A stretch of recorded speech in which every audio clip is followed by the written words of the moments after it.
Welcome back to the party, everybody. This is Morty, and I am your host, Lutch, aka the Indian Jesus, here to resurrect the second coming of common sense. How's everybody doing tonight? Let's party! Really quick, want to give a shout out to the replay gang. Thank you so much for coming back to watch this, even though you missed the live party. Guys, that is the best part. So make sure you come here every single Monday, Wednesday, Friday, 8 p.m. Eastern, and sometimes whenever I feel like it. So hit that subscribe button, and you will never, ever miss an Indian Jesus live party ever again. Let's also say thank you to mysickshirt.com. Whatever your persuasion, they've got something for you. And of course, it is the only place to get your very own The Indian Jesus official merch.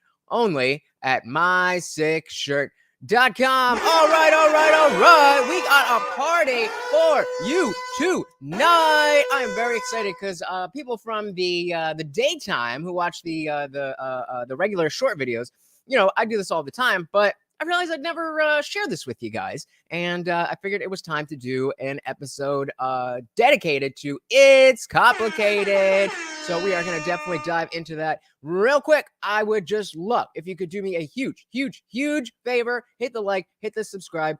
Guys, every single stream seems to get demonetized, and I'm not even asking for money. I'm just asking for the free stuff that can help this get out to more people. Please, helps out so much. Let's party. As always, if you cannot hear the video, please do let me know. Coach Greg, before I ask you about you, is there anything you'd like to know about me? No, how do you ask such good questions? He does always have good questions. Just observing how females move as opposed to what they say. All right.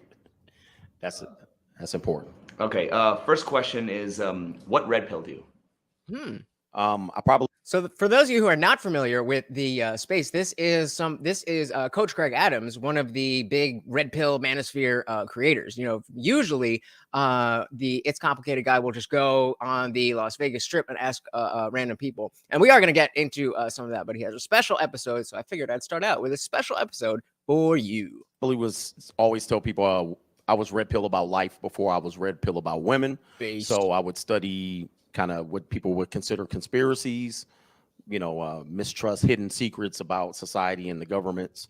And so I was always more or less skeptical. And then, of course, when you're a young man in your teens and 20s, you do have some issues understanding women. What are your thoughts on the current state of the manosphere as opposed to when you first got involved?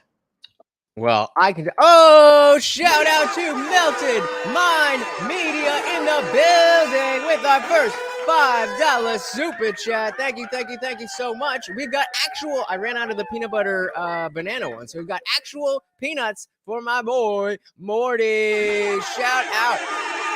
And of course, Melted Mind Media is an awesome YouTuber. Just drop the link to his channel. You should definitely go check that out. Thank you so much, brother. Really do appreciate it. Welcome to the party. The current state, I think it's just been opened up and exposed to more people. And the people who come in are not really about the space. They're more about trying to maybe change women and change their mindset. And that's probably the wrong approach. Why do you think the manosphere spends so much time focusing on masculinity rather than misandry? Interesting. I think masculinity is probably what helps society push forward. And a lot of times masculinity is the one thing people attack to make social change. So masculinity is probably more important than misandry. So here's what we're going to do, because he's a little low energy in this one. So if you are very interested in what Coach Greg Adams has to say, we are going to shove that to the back of the show. So stick around. Let's get with some of these silly modern women. When it comes to relationships, what is red pill? Red pill it's maybe a bit misogynistic. It's this idea that women are, you know, they only date up and across, basically. Well, that would be hypergamy, but it's a really good thing that we've kind of stepped back from being associated with the red pill space, the manosphere space, because as we can see, normal people are having look at him, sit in your seat, get in your seat, and it'll come in all in good time. The red pill, what normal people think of the red pill is going downhill. And They're not wrong. They're not wrong. It's gone to shit. Yeah, I would say that's how I'd put misogynistic. it. And I think maybe a lot of neckbeards. A lot of people have maybe had trouble with women in the past. Why are there more dating coaches for men than there are for women? Because women are harder to understand.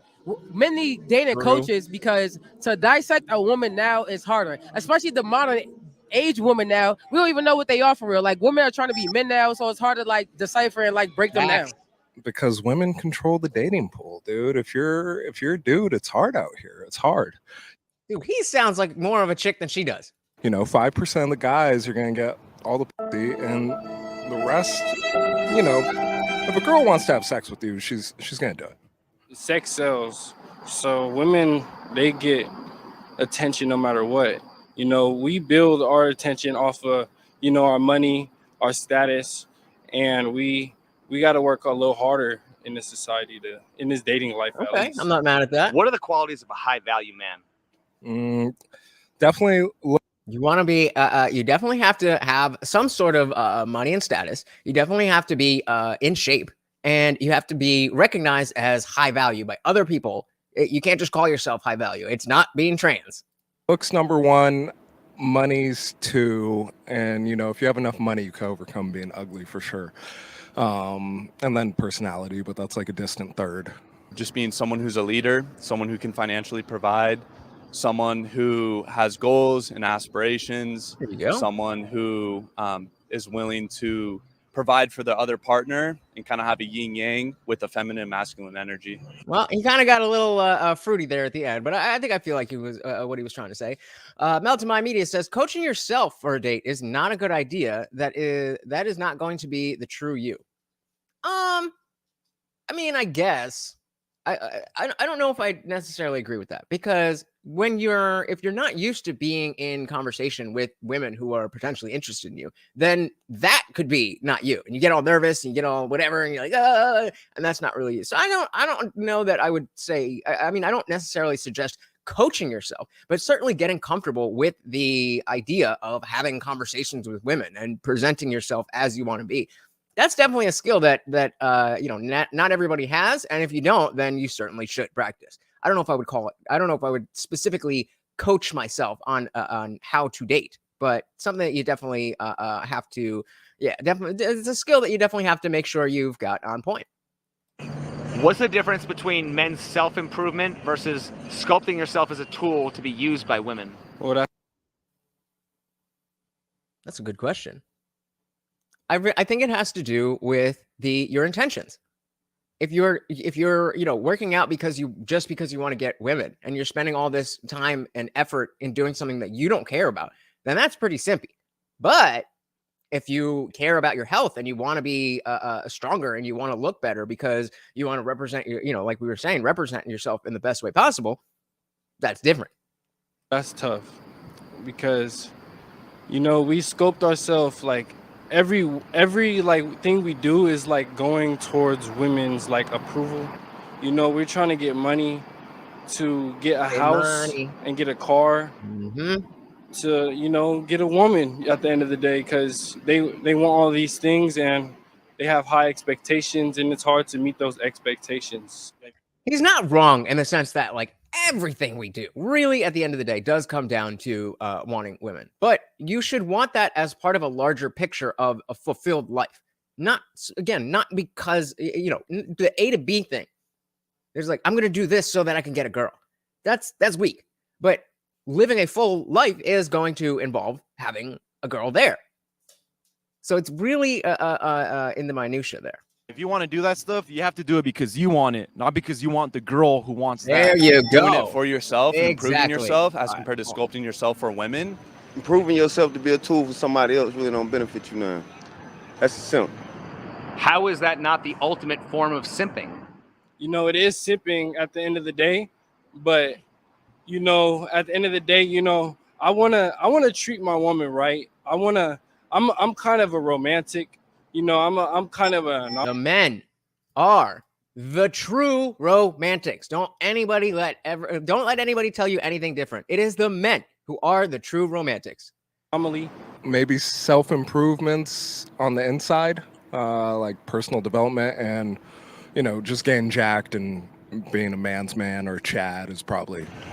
Why should self-proclaimed dating coaches set the standard for what's considered high value when most men don't even qualify? I don't think they should. I don't really understand the question. The idea of what is high value doesn't necessarily mean what most people can do.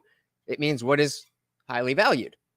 So if they're the ones who are saying, we get women because they value these things, or taking it out of the dating context, that I am of value to the world, to my family, to whatever, then it's the value that you provide. It's not based off reality. I think a lot of these people, basing their analysis off what we see on TV. I didn't understand how most of these dating coaches are single, and how can you take, advice from these people who are single? Because if you want to get a relationship, talk to somebody who's in a relationship. I think dating coach. You gotta be careful with that though, because you will get better advice from a single dude who has been in 3 long-term relationships throughout his life than you are likely to get in terms of getting into a relationship than the guy who married his high school sweetheart. There's just, you got to be careful, because there's a lot that comes with dealing with new interactions, and then there's a lot that comes with being with the same person. So it depends on what kind of advice you're looking for. Which is, let's see. Can you talk to somebody who's in a relationship? I think dating coaches are not speaking from their own experience, or they have an agenda. They're a dating coach. Mm-hmm. So I think if most men are not qualified, then that's just going to drive more demand for what they're coaching. Yeah, and that's what we saw with the whole left in the market to the late great Kevin Samuels. We saw too much demand for content like that, and there wasn't anybody else like that. And so people like Fresh and Fit, filled the gap, and now the entire movement has gone to hell. So inherently, they're incentivized to keep people unhappy. It's almost like there's more money in treating cancer than curing cancer. Exactly. Exactly what I'm trying to say. Yeah. If high value means money and status, would that make Hitler and Stalin high value men? What? I don't think so, because I mentioned morals, and I don't know. You can't tell me that they had the best morals, In social Good media, answer. you don't really see. Good answer. Hey, this is an honest conversation. This is an honest guy, or this is an honest woman. It's like she's a hot woman, successful man. And that's a really important distinction when we talk about this stuff. A lot of times it is signified by the outward, superficial, materialistic stuff. But the whole point is that it's not. Those are supposed to be symptoms or what's the word? Signals that there are other things going well in your life. That you have a nice car because you're a smart, capable person. Not just, ooh, nice car, shiny. It's supposed to be a signal that you have other areas in your life where you are, you got it going on. Why don't these coaches focus on morals and integrity? Because that don't sell. Those are internal, and everything the ladies see is external, dude. We gotta do it for the gram. He works in the NBA, or he's a musician. It's never, hey, that's my honest friend that I've known for 20 years that I can trust with anything. Right. So I think just inherently in the culture today, character and integrity is not as valued as it should be. I really don't like the high value thing. I think every man that handles his business is high value. I don't think it has nothing to do with your status or your accomplishments or especially not your material value. I think every girl is a 10, all right? It doesn't really matter. It's just like whatever you think it is. Your materialistic possessions, none of that stuff matters to me. How is telling men that they need to become high value not just shaming all the average men who can't make it to the top 1%? It is shaming, and it's okay to have a certain level of shame for not living up to what you want to live up to.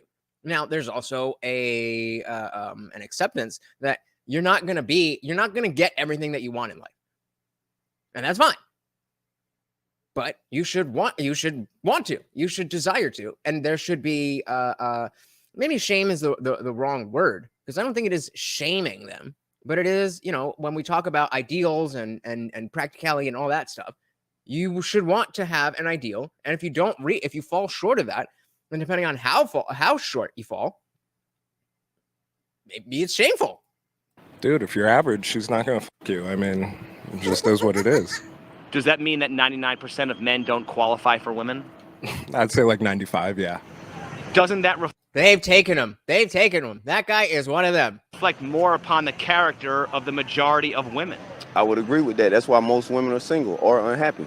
Even if you have a great woman, her friends might be like, "Oh, well, he didn't fly you out to Vegas. He didn't do this. He didn't do that." So it's like you're fighting against something that isn't real, which is substantiated and validated by social media. Honestly, I think maybe the women don't care about the morals, Facts. you know, but that's a good one. You know, you see girls with a bunch of assholes and shit instead of being with a nice guy. Which that alone shows maybe the women don't want the morals. Ooh, so that is an interesting response to that. Why don't these guys talk about morals? And this guy was saying, "Oh, because they don't care. That's internal, and girls only care." Come on, bro. Like, we know that, like, it's funny to say that, but we obviously understand that women are also human beings. They might be slightly different because they're women, but they're still human beings. And I think the new version of the red pill that has kind of made dudes feel the opposite. Like, they're actually not human. They're a completely different species than you. Bro, they're just people. Why is dating advice typically about coaching men to improve, but never about humbling women to accept more average men like they did in the past? Because they're not going to. They got options, man. If they have to choose, they're gonna choose the best, and the best will sleep with them, but they won't necessarily have long-term relationships with them. Hey, we got Opus in the bill. Oh, welcome to the party. Good to see you, brother. So a lot of this content that's saying the men, that's just kind of what it always has been and what it's continuing to be. But yeah, I think women should also be held accountable, just like men are. Like, there's privilege to being a man. There is a ton of privilege today to being an attractive woman. Facts. And Opus says convincing someone to settle will never work. That's convincing all of this dating stuff. Convincing people shouldn't be part of the game. You shouldn't have to convince somebody to want to be with you. You should be that person, and then because you are that person, they want to be with you. Absolutely right. Hey, we got Zippy the Strange in the building, and Indie Film. Welcome to the party. Shout out to you for getting the secret word. Don't worry, I've been slacking. I didn't put out a video today, but I'll get you tomorrow, and I have it worked out already. Don't worry. Welcome to the party. Why should men be expected to bring more to the table than they ever have in order to please women who bring less to the table than they ever have? Dude, it's not the 60s anymore. Women have thousands of options. I mean, she could literally slide in Michael B. Jordan's DMs. She'll be front row at a Raiders game. It's just how it is. Men have more competition than ever, and women have more options than ever. This is what the black pill looks like. This is what it looks like when you have just, resolved yourself to, women are this, and that's what it is. That's the black pill dude right there.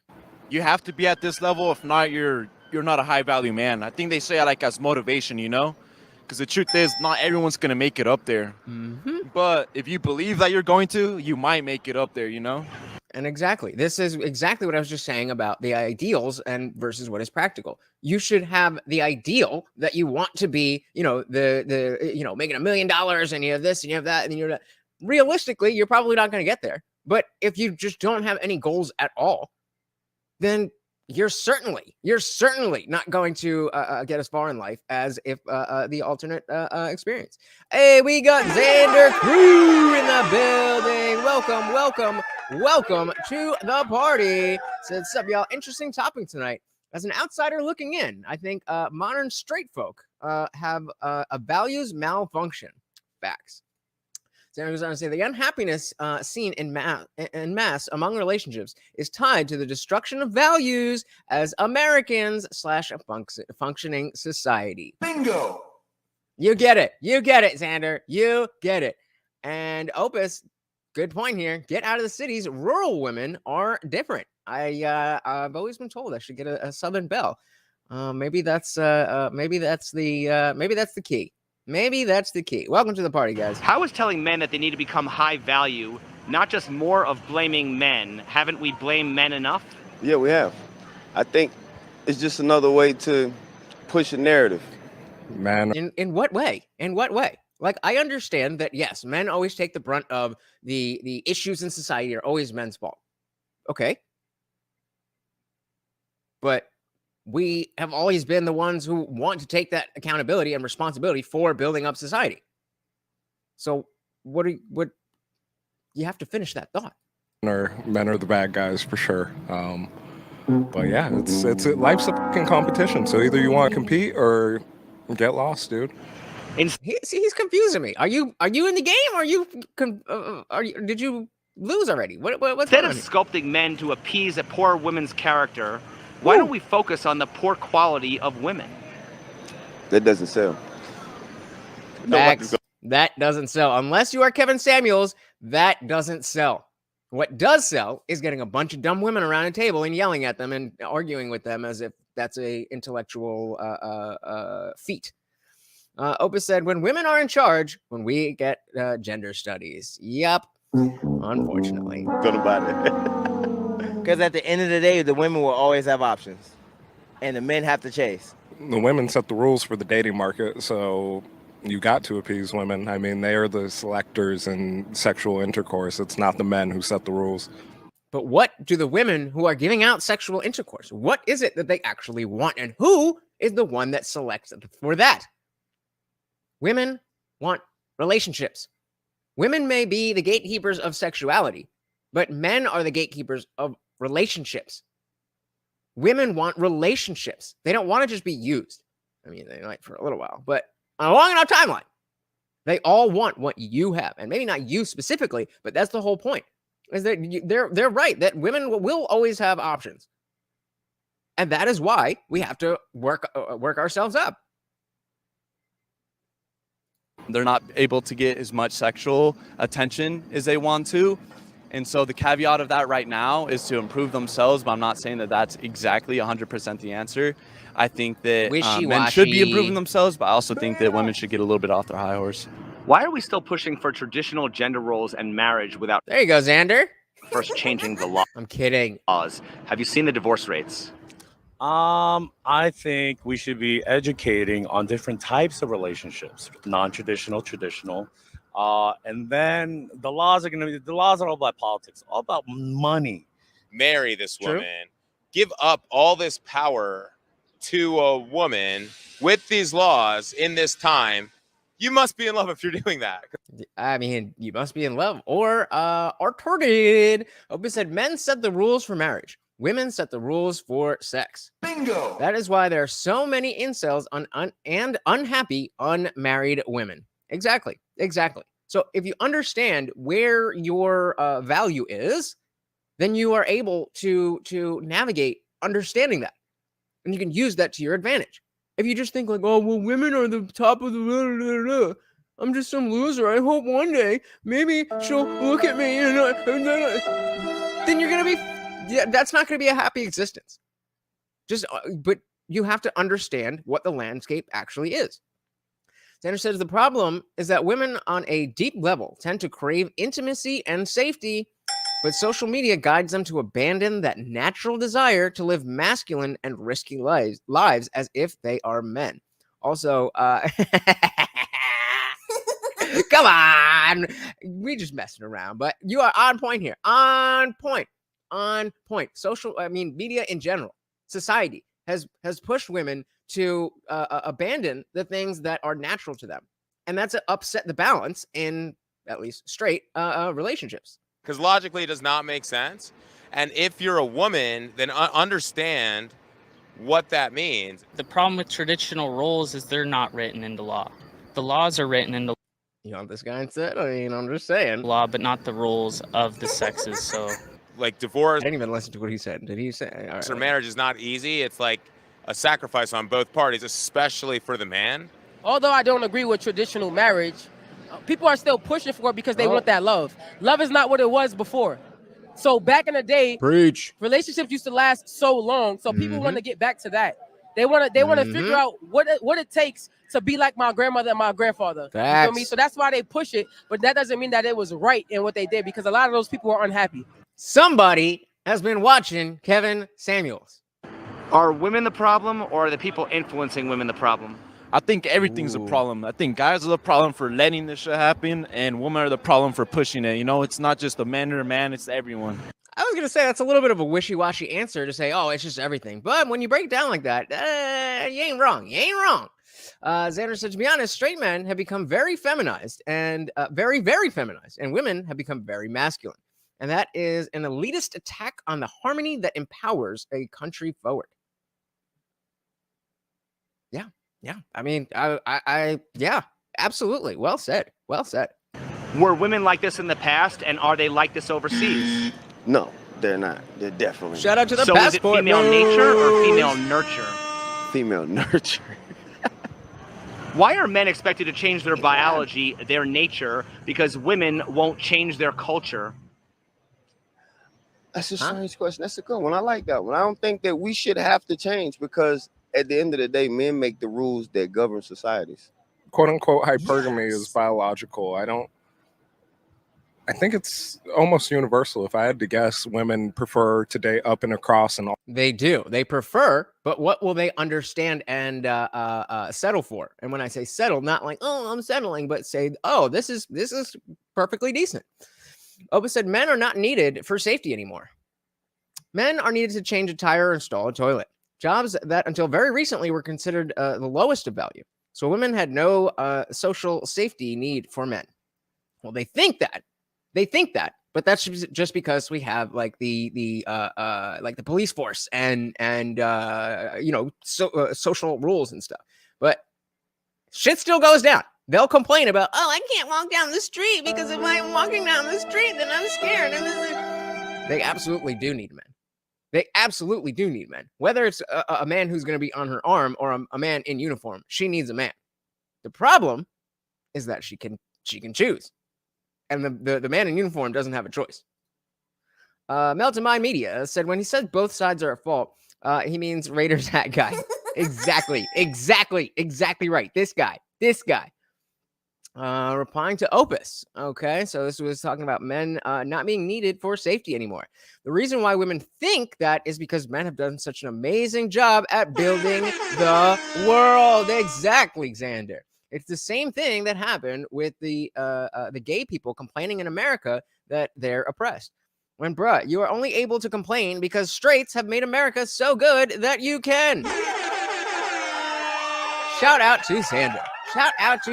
On point. On fire. Exactly right, bro. Exactly. All societies, not just Western culture.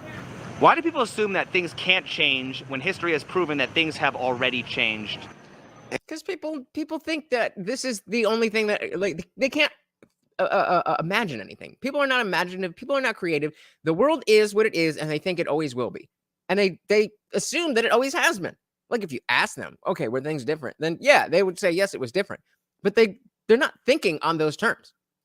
And they are continuing to change, but people aren't noticing that since women have started this feminist movement, we have been globally going downhill.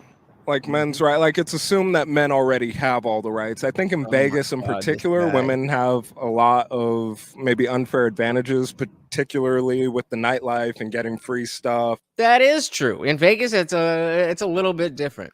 Hey, we got Trey Williams in the building with the $1.99 super chat. No question, no comment, just pure love of the game. Let's get the treat from Morty. Thank you, and welcome to the party, brother. Welcome. Thank you.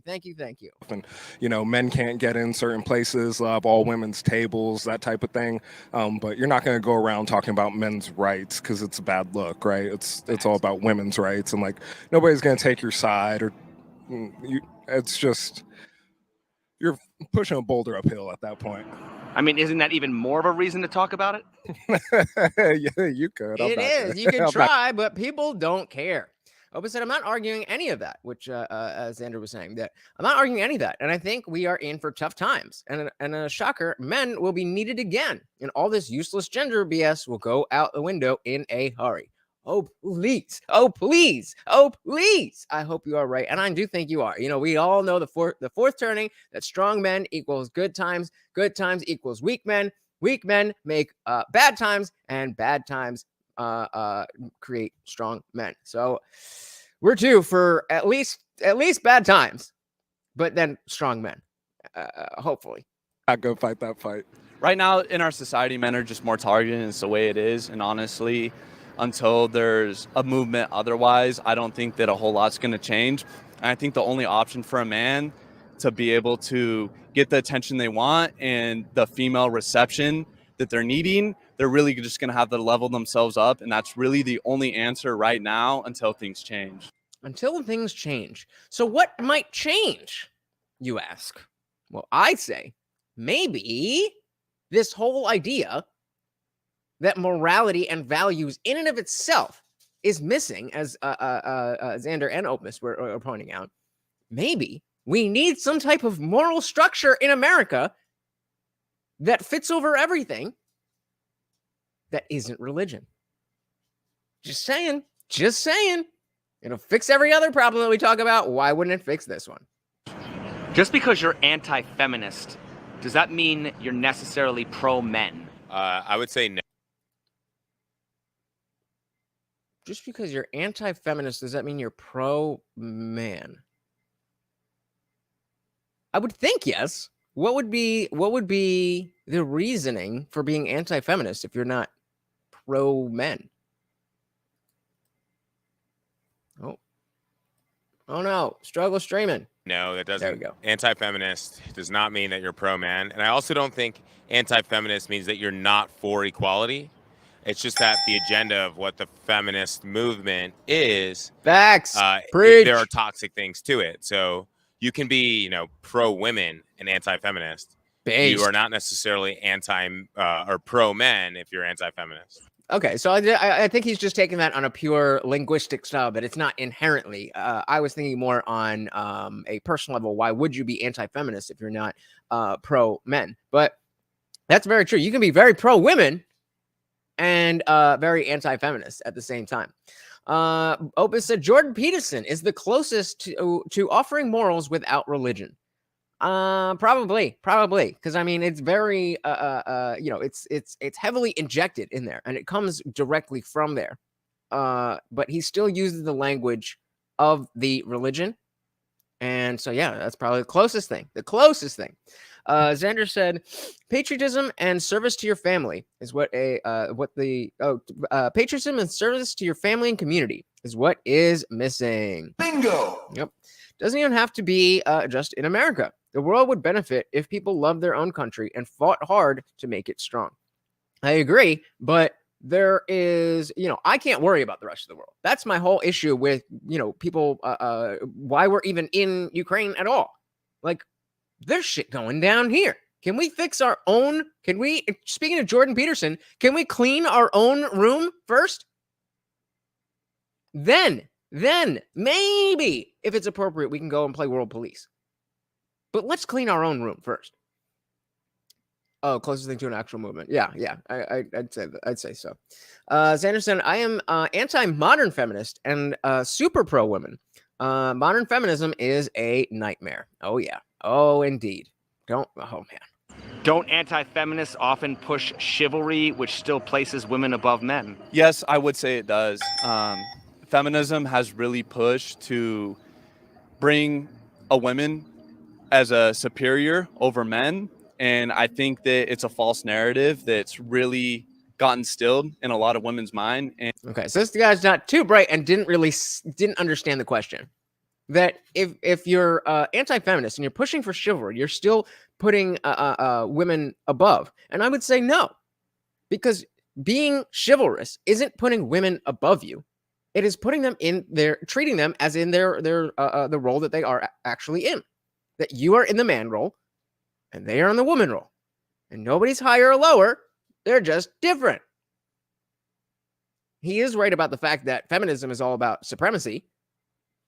But that wasn't the question. You can still be about chivalry and treating women well and being a conduit for treating women well in general without having to give up your own dignity as a man. And it's just not necessarily true. And I think that they're going to deal with the sacrifices that they're making right now in their future, because I think biologically a lot of women want to have kids and have traditional roles. Once again, the world is fallen. People live in sin. They love themselves, not God. What is going on? What are women exclusively held accountable for? Nothing. Women are held accountable for their bodies, for the way they smell, for being submissive to the man. Where are, I mean, maybe smelly women is a thing that we I'm not sure where we are policing women for being smelly, but all of these other things, absolutely not do we hold women accountable for being submissive to men. Absolutely not do we hold women accountable for what they do with their bodies. What is he talking about? At least you guys are just as freaked out as I am. And right back to back, like, whew, all right, just needed a moment there. At least I'm not going crazy. You guys are with me. All right. Indie Film says, I think you can be a feminist and pro-man if you're going by the original definition of feminist. Yep, but unfortunately, nobody does. Yeah, that was wild. Zippy said chivalry equals expediency. Okay, how do you mean? Tell me more. Tell me more. What do you mean by that? If the man is real in his love towards the woman. What are women exclusively accountable for? Okay. That shouldn't be a hard question, but it is. Hold on. Can you name anything in society that's not blamed on men? That's if you didn't realize, that's another way to ask the same exact question. And let's see what we get. No, most wars are blamed on men, rightfully so. Most violent crimes are blamed on men, rightfully so. I mean, we're all. See, he's one of them. He's one of them. And Oba says traditional feminists are now called slurs nowadays. Yeah, TERFs. And even I don't know how we all got turned into feminists by not being pro-trans. We are now trans exclusionary. We are now radical feminists just because we don't. We're not down with the trans being part of womanhood or anything like that. Yeah, it's crazy. It's crazy. Xander said men are blamed for everything because men have built everything. Yep, that's fine. That's why I'm okay with that. I'm okay with if men want to be in the man role in society, then we have to take the brunt of responsibility for a lot of the shit that goes down because we're in control of it. As it should be. Fighting and starting wars for the love and booty and beauty of women. I said that right. Love, booty, and beauty. Why would we expect men to have an emotional well-being in a society that always... Can I just point out real quick? That we all got way more freaked out by the Jesus freak and this dude than the gay looking dude. I don't know. He's talking about women, so I don't know. But the gay looking dude. Can we just point that out? We're all very accepting here. Blames men. Wow. That's a good one. Beta. Why now? Again. Why now? It's the way that it's been for years. And to me, that's wild. That's crazy. Why do we expect men to have an emotional well-being in a society that always blames men? I guess that's a way to keep us trying to be high value, right? There are a lot of men that are hurting or are going through these or dealing with these things, but they're not very vocal about it, and they don't have a platform because as a in society as a man, you're just told to deal with it. And that's why originally I was very drawn to the red pill space and certainly more some people than others. And that's why it was, even though once Kevin Samuels died and it was like going downhill real fast, I was still clinging to it because I was hoping that it would be able to recover. And the fact is that it's not that way anymore. And part of this idea of, again, men have the man role and women have the women role, and that's how usually it works out best. And you don't have to follow that if you don't want to, but generally in society we do want people to do that. Then what happened to headphone users? What does that mean? I forgot what I was saying, but yeah, men are Opus said men are hurting in their 20s and women are hurting in their 30s. Bars. It will all equalize. It might take a generation. And that's what I'm telling you with this whole idea of the pendulum swinging back and us being prepared to catch it in the middle. If we let the pendulum just keep going, swinging side to side to side to side to side, then not only will we never be happy because things will always be in tumultuous change, but it's even if it swings in your direction, you just know that that's temporary and it's going to swing the other way. So if we see that that's the pattern, then let's prepare. Let's prepare to accept the middle ground, because we know that even if it comes a little bit and we get a little bit more, and some people who want trans to be completely gone from the earth and all that, is that really as good as a world where we can all genuinely, authentically exist in a happy way? Really? Sanders said women are still thoughtin' in their 30s. It's their 40s that reality hits them hard. Yeah, I'm gonna go with that, because I'm gonna go with that, because you're close, but 30s is they're still pushing it. They're still pushing it, and especially if watching Kevin Samuels. There'd be 30s, 40s, 50s still thinking that they could just date. And like, I want a husband and make 6 figures. And he's doing it's like, honey, sweetie, baby, you have 3 children from 7 different dudes. What are you doing? Zippy said, chivalry is expediency to duty. Good, bad, morality does not matter much. It's fulfilling duty in a way that looks good to others. Read about righteous knights burning down peasant villages. It's eye-opening. Will do. Dude, you gotta grab onto your nutsack and get over it. Take it like a man. Take it like a man. Pretty much. Take it like a man. Take it like a man. All right. Episode 1. Let's keep it rolling. This one is about pretty privilege, so hopefully we will get some prettier faces. What is the craziest thing you've been offered or gotten away with just for being pretty? Oh gosh. Okay, so I'm a bartender, so I get a lot of older gentlemen in that She's been through some things and some stuff, man. offer to take me on trips and shopping sprees, vacations, whatever. I feel like I've just been offered drinks, like, all the time. I've been offered tickets to places. I don't take them.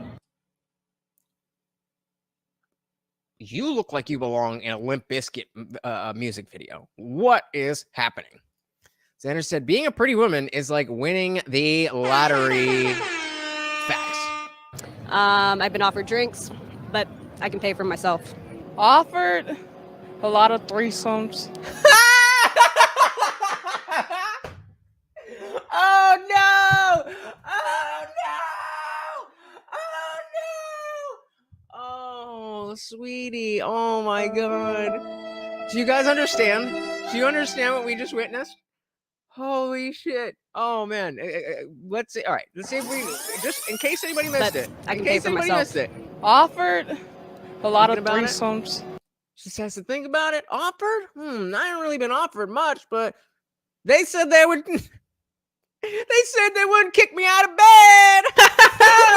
Oh man, I'm sorry, honey. I am sorry. Oh, whew. Sarah said, hell, even an average-looking woman, for whatever reason, straight men become very dumb in the presence of the V. Yep. Yeah, and that's the. Oh man. Oh man. That's about it. I think just like free food, free clothes, free stuff from the mall. Traveling for free. Trips, PJs, which are private jets in case you didn't understand. Oh, in case it's not pajamas, not free pajamas, rides on PJs. And the abbreviation. Not pajamas. Yeah, not pajamas.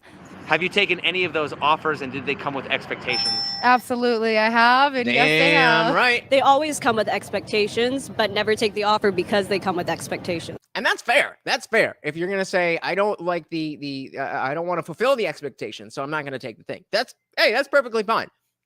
But deluding yourself into thinking that there's no expectations. Come on.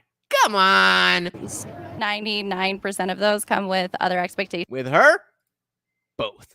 So I've never accepted one of those before, but you stop the cap. Definitely get offered them all the time. It's kind of like standard. You'll get random messages, people taking groups of Is it just me, or does it look like she's got her tits out? Like this, like where does the is that just me? Pretty girls, and they just want pretty faces to come along. Sometimes I just want a hot girl on my arm. It doesn't matter what she thinks. Some good guys. It don't matter what she thinks. Guys don't want a beautiful girl because beautiful girls come with problems. How do you plan to keep men interested in you when your looks begin to fade?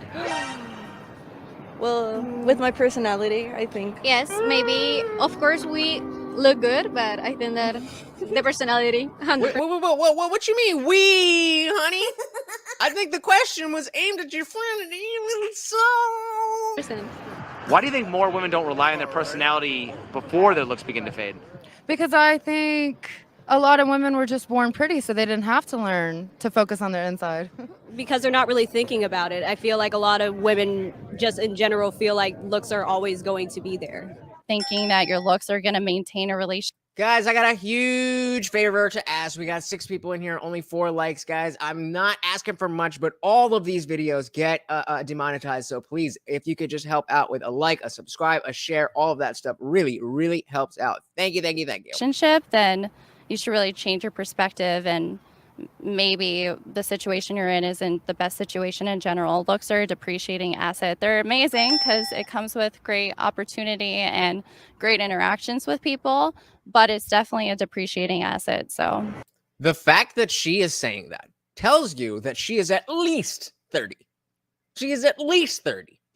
She looks to be, I would say 32 to 30, maybe 5.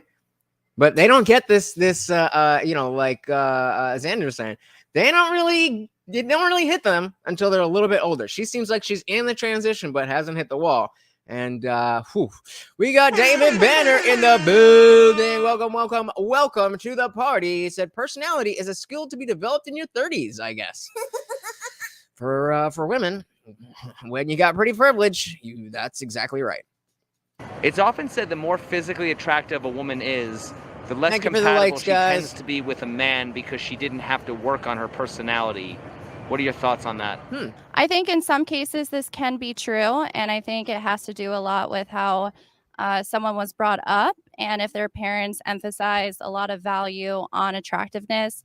Oh, okay. I just realized, first of all, this is the same chick, but she's in a different place now, and I guess she's wearing. Okay, just thinking out loud. All right. Then this can make it harder for someone to my eyes are up here. Work on their personality and what it takes to really create a relationship. Oh no, that's 100% true. I've like talked to some beautiful girls, and it's been really hard. But like some 7s, some 8s. Pause. That's perfect. They're the best. Do you think beautiful women are more privileged or disadvantaged by their looks? Oh my God. I swear. If they say disadvantaged, I feel like, okay, so they won't. They're not hot enough to be like so out in space. They have to say privilege, but I have a feeling whoever is the hottest girl in this video would say disadvantage. Privilege. Really? Yeah, really? privilege. Yes, privilege. Are there any disadvantages to being beautiful? Yeah, like because then we only get looked at for, I don't know. A lot. Maybe the men think we are like stupid because you're. Okay, I'm not gonna. That was a language thing, so we're not gonna go there. Indie Film said, "Dude, it's so hard to be one of these beautiful people. I don't even know how to tell you. You could never understand." One of these days, maybe one of these days.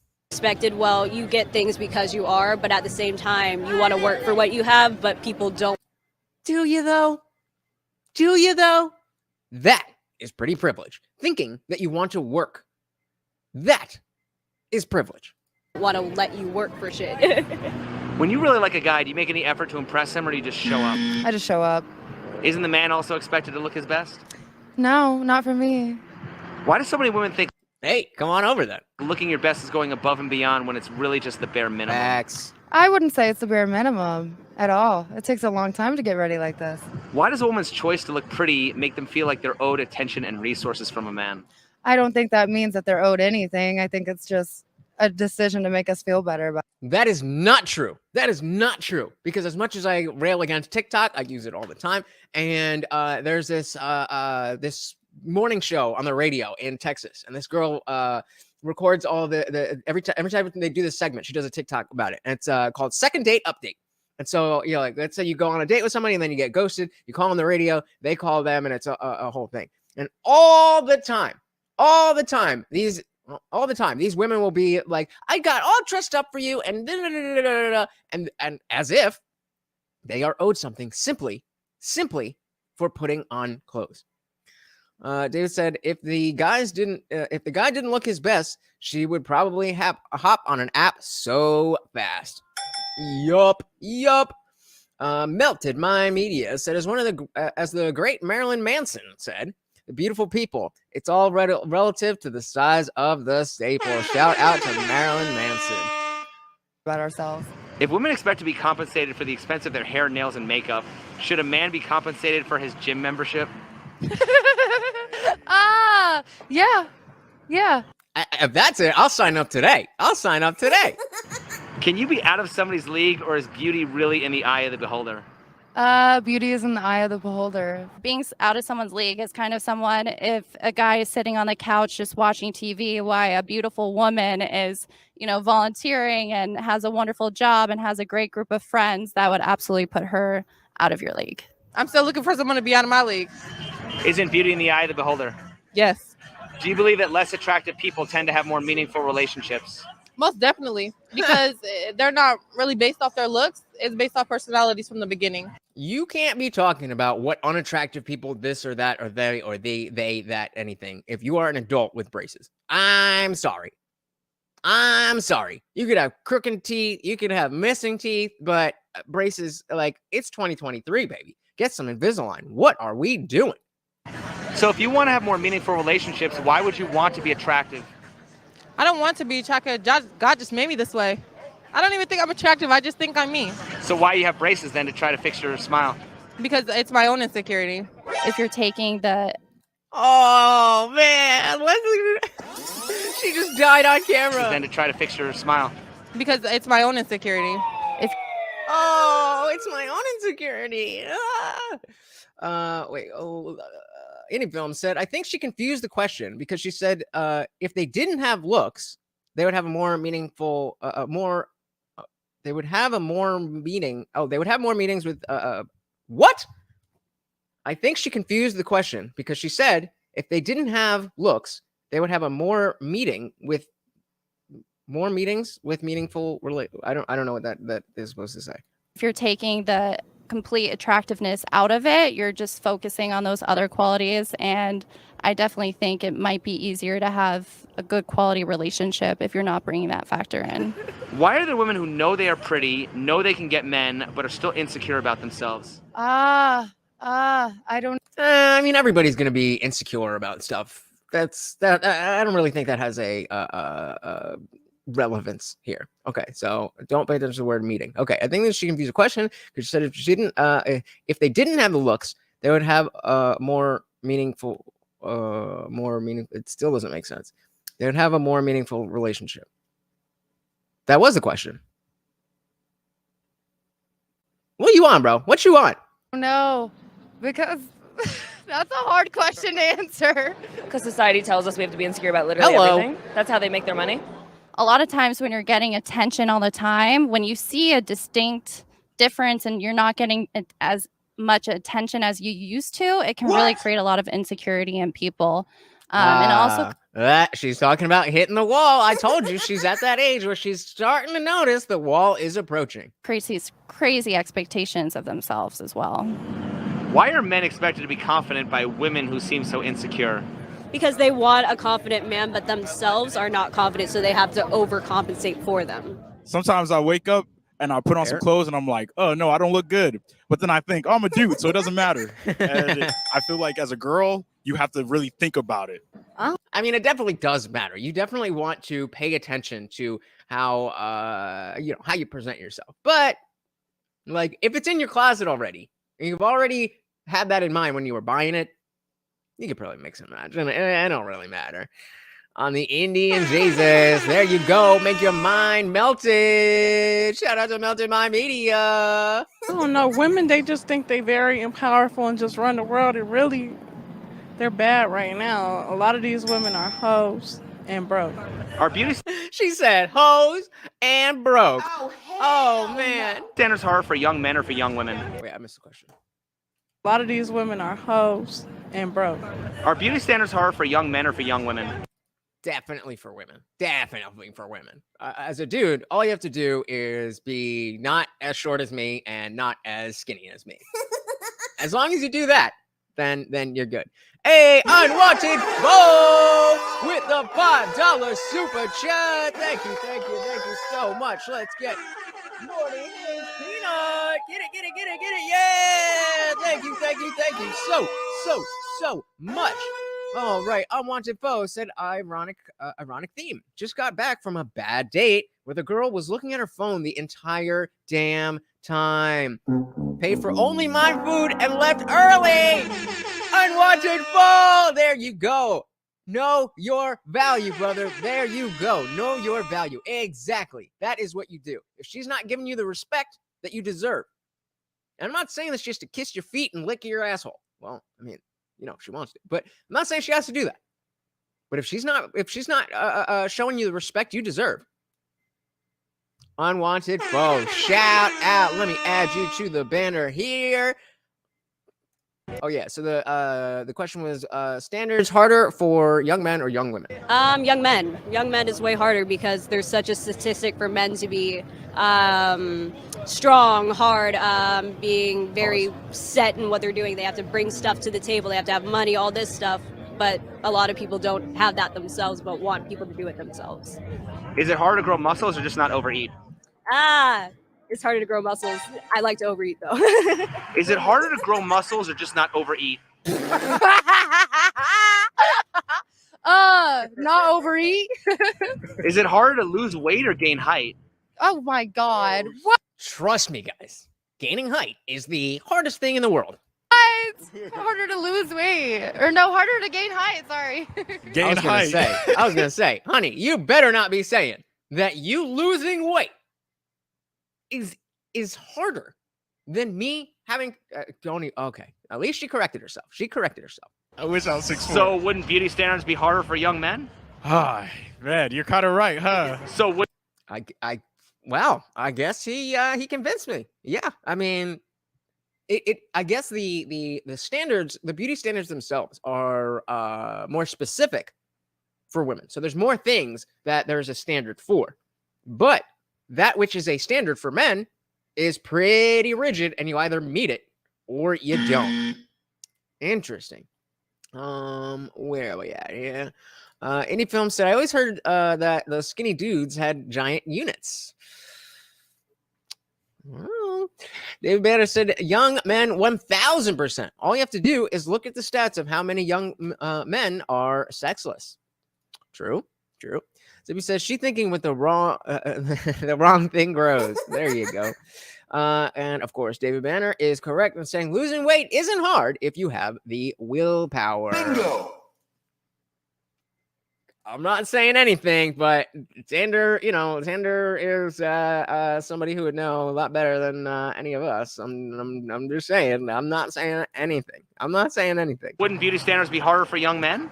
Oh dear God. There's a yes. You got me there. So wouldn't beauty standards be harder for young men? Yes, 100%. 100%. All right. Obviously. Shout out to David for getting that right. If you can become a more conscious and aware person and you have an asset of being attractive, and you're also working on different assets that are required for relationship and connection growth, then that's like the ultimate, that puts you to so many opportunities and having a very fulfilling life. Holy womanese, Batman. Holy womanese. Basically, all she said was the better person you are, the more you're going to be able to get. Well, let's listen to how she explained that. Obviously, if you can become a more conscious and aware person and you have an asset of being attractive, and you're also working on different assets that are required for relationship and connection growth, then that's like the ultimate, that puts you to so many opportunities and having a very fulfilling life. So it's really up to each individual person. But I don't know. Nowadays, people can just have surgeries and stuff. But I think natural beauty is the best. And I think you can feel natural beauty. It's really within. She didn't answer the question. How many female-dominated industries can you think of that aren't sex or beauty related? 0. But that's going to change. Yeah. It is, unfortunately. They're going to force it to. But organically, it wouldn't. She sounds nervous. Was she nervous? I didn't get that from her. Not this one. The other one. David Benner said an asset of being attractive. Unless you're a Chad with rippling muscles and a square jaw, for a man, it's wealth-based. Bingo. Zippy says, Indian Jesus, the nuclear midget. Behold, the nuclear carrier. My brain died when trying to make this joke. I need food and coffee. Go and get you some, bro. Can you think of any famous female role models who aren't actual models? Oprah Winfrey. Okay, but other than that, isn't being All right. beautiful generally a prerequisite for being influential? Yes. What about Adele? What about Lizzo? But Oprah was a good answer there. Oprah was a good answer there. Zippy says she's hitting the limit, wanting that natural beauty for herself. Oh, oof. So beauty has privilege, doesn't it? It does. Why is there so much talk about things like male privilege and white privilege, but we never talk about pretty privilege? Because a lot of people are pretty. Because I feel. Ooh, that's an interesting. I don't know if I necessarily agree with her. We don't talk about it because there's so many pretty people. That's not it. That's not it. That's a good question. That's a good question. Why do you guys think we don't talk more about pretty privilege when we talk about all of these kinds of privileges all the time? If I really had to guess, I would have to say that all the privileges that we talk about, it is specifically for liberal women. And so the white liberal women, they're white but they're women. And they have this bigotry of low expectations where, oh, we need to help everybody, this white savior thing. And so I think that pours over. But I don't know. That's a tough one. Any film says, David, trust me, a little bit of cockiness goes a long effing way. Damn right it does. Zippy says, pretty is subversive. It holds universal power. I feel like Strong we're words trying there. to exclude ourselves from that narrative because we don't feel like we fit in that narrative when we obviously do. There you go. I'm on Defoe because it's a privilege women have, and women are considered victims by default. So we can't point out their flaws. It's the sign language. No matter what, if we try to talk about it, it's going to come down to shame, insults, guilt, or the need to be right, or some combination. Xander said, white college-educated liberal women are the ones dragging the country down. Yes. Facts. Super facts. David said, all the talk of privilege is sort of handcuffing yourself to a rigid ideology. Bingo. Not saying it doesn't exist, but it taints your worldview. Exactly. It absolutely does. Because when you're, it's like the old saying, if you think of yourself a hammer, you're going to look at everything as a nail. And so if you put this, you put these privilege goggles on, and now everything you can find a version of privilege or some type of inequality that you can call privilege in everything, because we're all different. And some people are better at some things, and so on and so forth. And so if you're looking through the lens of privilege, David's absolutely right. Absolutely right. Well said. Xander said, all the shit they learn in their echo chambers is trickling down and creating mass chaos. Yup. Why You isn't guys there get it. equity for ugly? All right, so let's see if she's who was saying India, you were saying she sounds nervous. All right, let's see. Does she sound nervous? People? Should the government? Wait, I missed that. That narrative when we obviously do. Why isn't there equity for ugly people? Should the government provide them plastic surgery? Absolutely not. That's crazy. There's no equity for unattractive. I'm not going to use the word ugly because attractiveness is, like I said, it's a depreciating asset in the realm of life. And I think happiness and the success of your life, it really means nothing. It's an asset. It's like having a nice car, but are you going to have a better life because you have a nice car? Absolutely not. And I mean, if everything else is in order, hell yeah. Xander said, even the loud, ratchet, black, and as Xander says, Latino women are echoing what they learned from the rich white chicks at college. You are on fire tonight, bro. Xander says, I say this, Xander says, as a Latin, that Xander is, homo. Equality for uggos. Hashtag equality for uggos. I like that one. David said it's funny that if you point out that white liberal women, if you point that out that about white liberal women, you are looked at as an incel or a woman hater automatically. Like I said, they will use the sign language to switch around the conversation, and so it takes a lot more understanding of the actual conversation itself, of the talking points, of the reality, to be able to get in there and get past the sign language and actually get, not through to her, but through to far enough in the conversation that other people watching the conversation. Because I always say, like, whenever you're in a debate, you don't necessarily want to think of it as trying to convince the other person that they are wrong and you are right. When you have a debate with someone, what you're really doing is firstly kind of testing your own positions, but also if they it's for anybody else that is watching that hasn't made their mind up, because most people have their minds made up, and you might change somebody's mind, but if that's what you're looking to do anytime you have a discussion with somebody, then it's not going to go well for you. And if you're, it's just a one-on-one conversation, well, then number one, you don't have to go as hard to prove anything. You can just say, okay, that's what you think. I think this. Let's agree to disagree. Talk about something else. Or, then depending on the relationship we have that person, like in the shout out to all the Discord members, like we'll get in heated debates sometimes. It'll just be the two of us, me and you, going at it. But because we care about the topic, we care about understanding what the other person thinks, then, that's a little bit of a different thing. But in situations like that, then you're trying to point out that white liberal women have anything wrong with them is horrible. Hey, we got Iridium Kush in the building. Welcome to the party. Zippy says males are male, thus not universal. White, the same. In group conflict, it's profitable to go after stable things. That's why the LGBTQ plus / black / whatever privilege is barely questioned. Yep.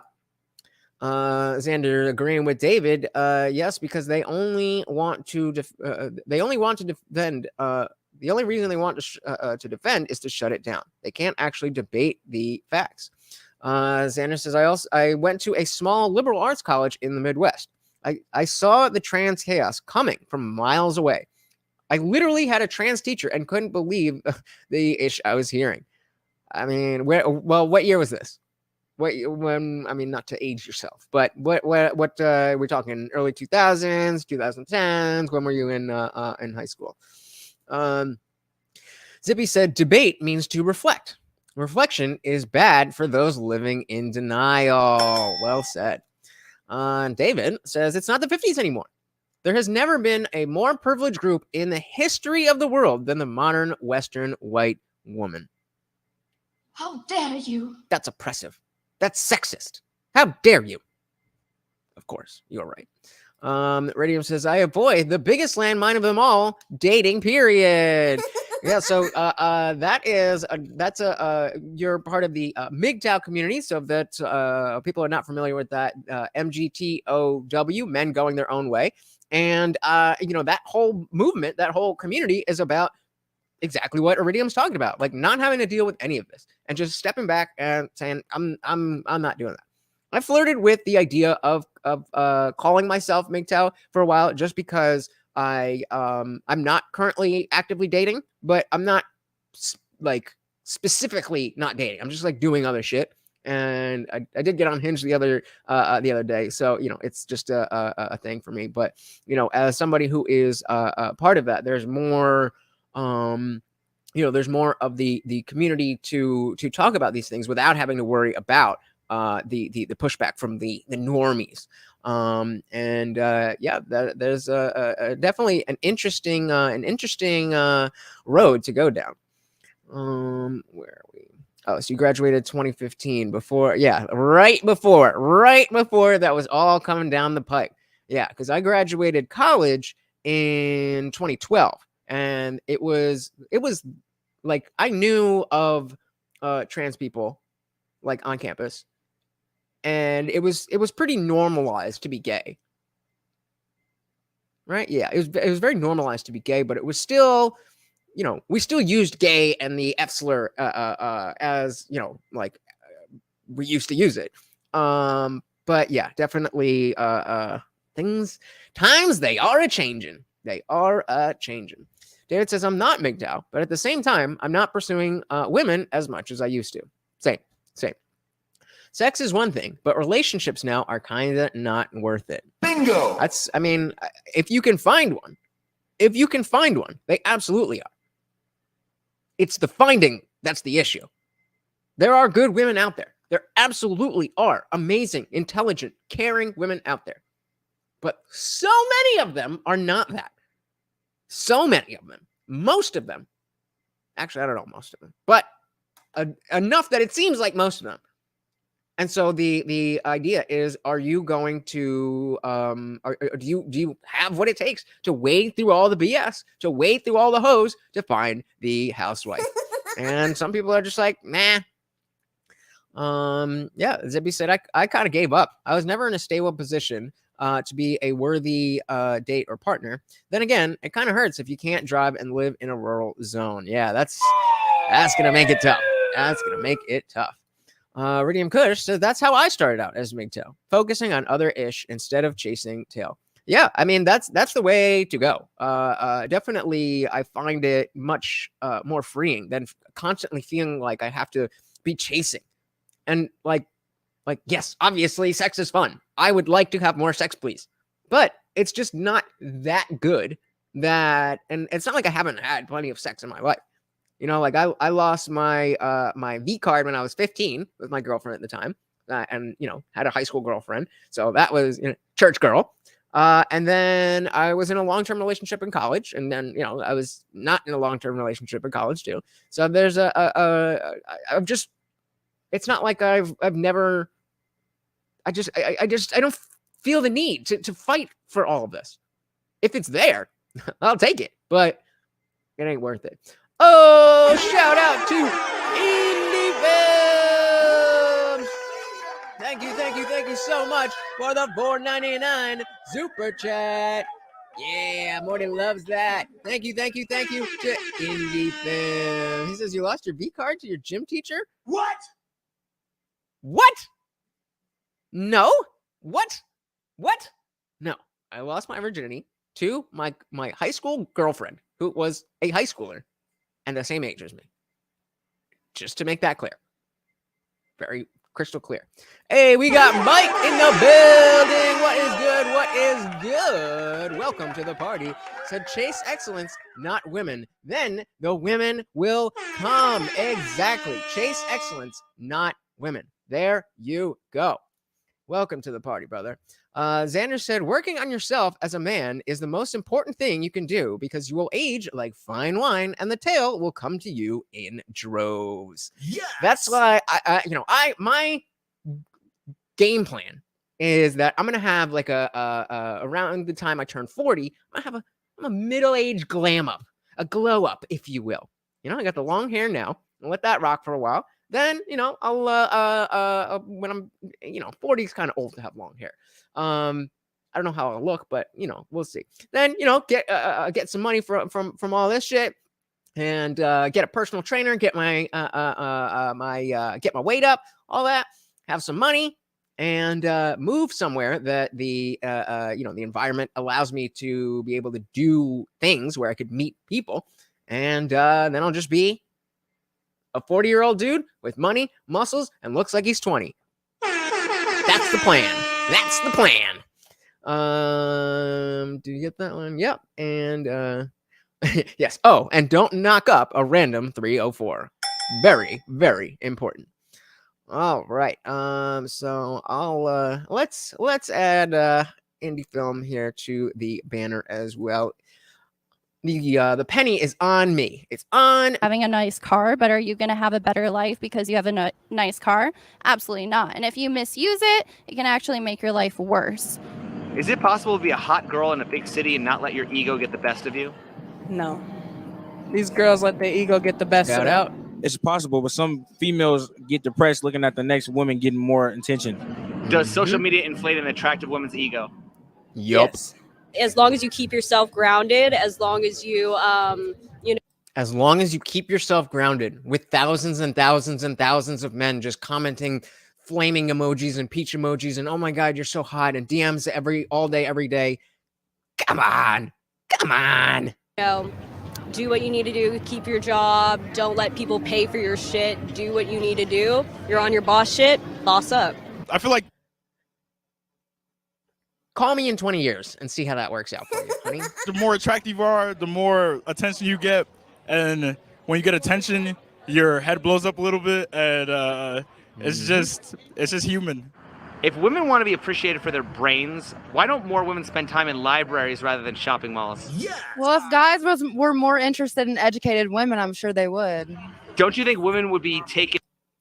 What do you guys feel about that? Because I absolutely don't want some dumb girl. Now, I don't want somebody who is going to be like arguing about stuff all the time. Men want peace. But she's saying that men don't like. Listen to the exchange again. What do you think about this? Give me your thoughts in the chat. Why don't more women spend time in libraries rather than shopping malls? Well, if guys were more interested in educated women, I'm sure they would. Yeah. What do you guys think about that? I feel that there's something off there. I'm not sure what it is. I don't know. We'll see. David Banner says 90% of the girls I see, I would smash just off looks. Bingo. But then you hear them talk, and it's like, oh hell no. Any film says no female in their 20s that's hot keeps themselves grounded. Yeah, that's why I gave that look. Like, come on, sweetie, come on. David says I'm interested in someone like her for her brain than her brains. She looked like a club lizard. Facts. You can always, number one, we have to remember that this is he's typically on the Vegas Strip, so we don't want to judge too hard. But also, that's the proving grounds. You might be, nice and meek and be dressing, sexy but modestly in your hometown and doing whatever. But then you go to Vegas and all bets are off and you just go full hooah. That's dangerous. Zippy says book smarts means knowledge, but may not have wisdom. Thus can be easily dumb. There you go. That's what it is. That's exactly what it is. Thank you, Zippy.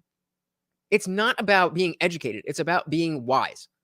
I want a smart girl so that, number one, when I'm having conversations, she can keep up. Number two, so that when I'm, watching stuff on TV and I'm like, oh, that's really cool because she can keep up. And as we've seen with just liberals in general, education does not mean wisdom. That's what it was, Zippy. Thank you. Thank you. That is exactly. You hit the nail on the head, brother. Don't you think women would be taken much more seriously intellectually and professionally if they were more devoted to intellect and professionalism than they are to vanity? I love that question. Yes, you females have to hold yourself at a higher standard. I think it's important to maintain yourself. Hold up. Let me get the numbers. And also work on your intellect. I think they're both very important. And yes, if you're attractive, you're going to have to work on your intellect a little bit more because you will have to prove yourself. Don't be thinking, okay, I'm pretty, I'm gonna get him because he has money. No, he might have money and treat you like shit. Get a guy that's gonna teach you a foundation, barriers, and make sure that he wants the best for you at the end of the day, not just sex. When a woman decides to give a man a shot, is there a window of time for him to close the deal before she gets bored? Yes. Absolutely. 1 week or you're gone. You better be talking about some good shit. Facts. That is a lesson, folks. That is a lesson. Gentlemen, the clock is ticking.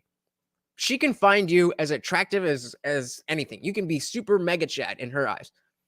But if you don't make a move, or if you just stretch it out, this is what I used to do. This was the mistake that I would make a lot of times. Because I'm decently funny and interesting, but I'm a conversationalist. So I'd be talking to these girls and just talking to them like people instead of that I wanted to date them. And I thought that I was being respectful, but I was sending mixed messages.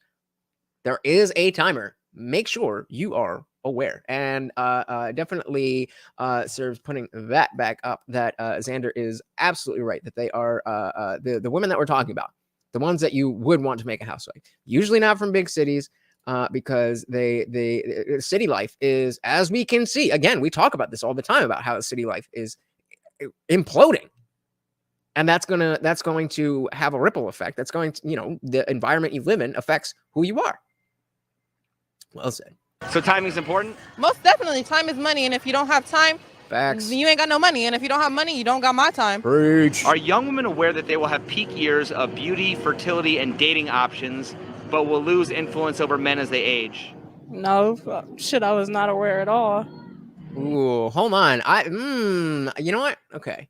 So, most of us single and happy, nobody dating, and 18% married. Okay. So, Xander's here saying, I understand the passport bro mindset, and I do as well, but, I'm curious.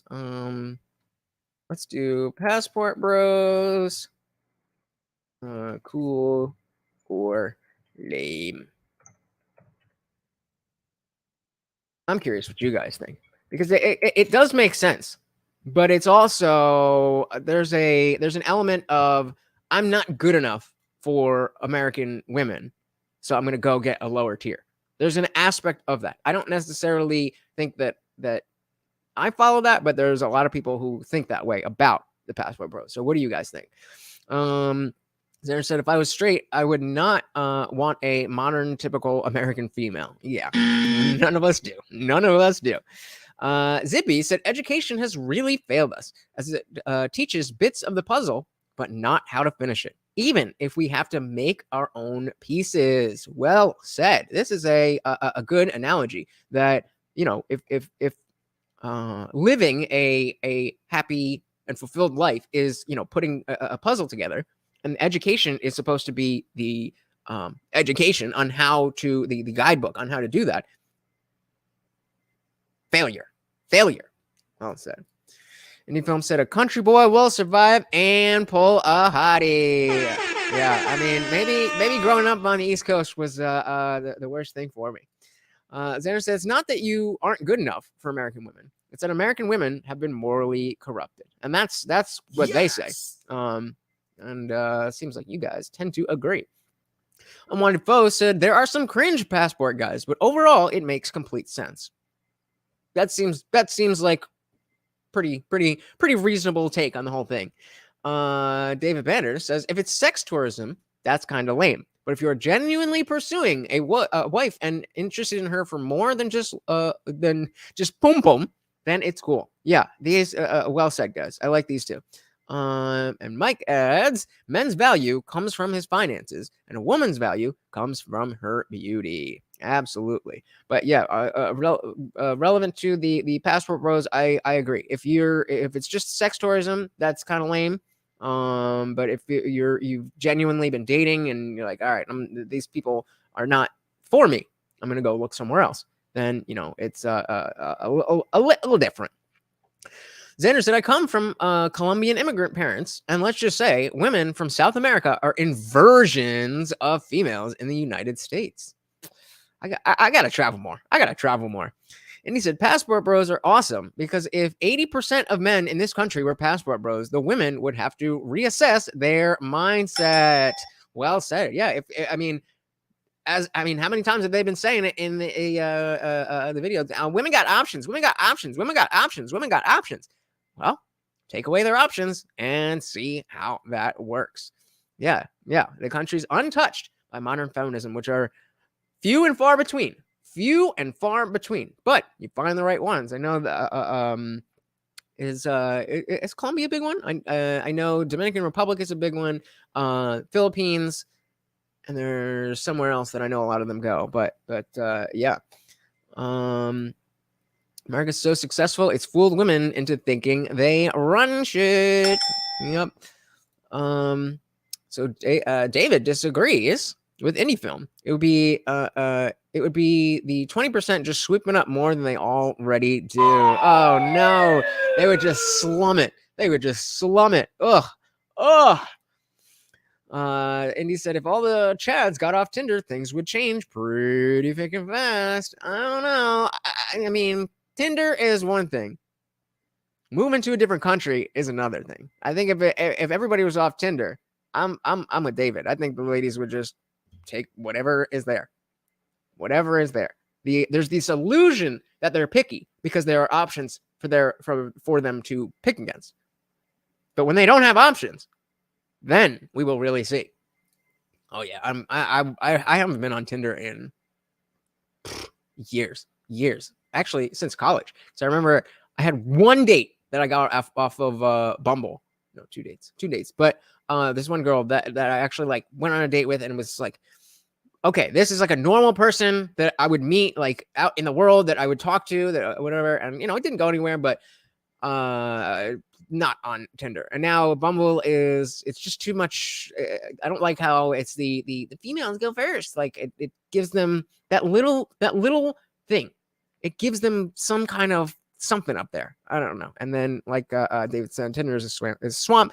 So I'm on Hinge, and I don't know how much better that is. But I've heard that places like eHarmony or Match.com, where you have to like pay, that there's a little bit more of an intensive process, and they get to know you better. The matching is a little bit more intense. And because you have to pay, there's people who are there is more serious about being in a relationship. I could see myself doing that. But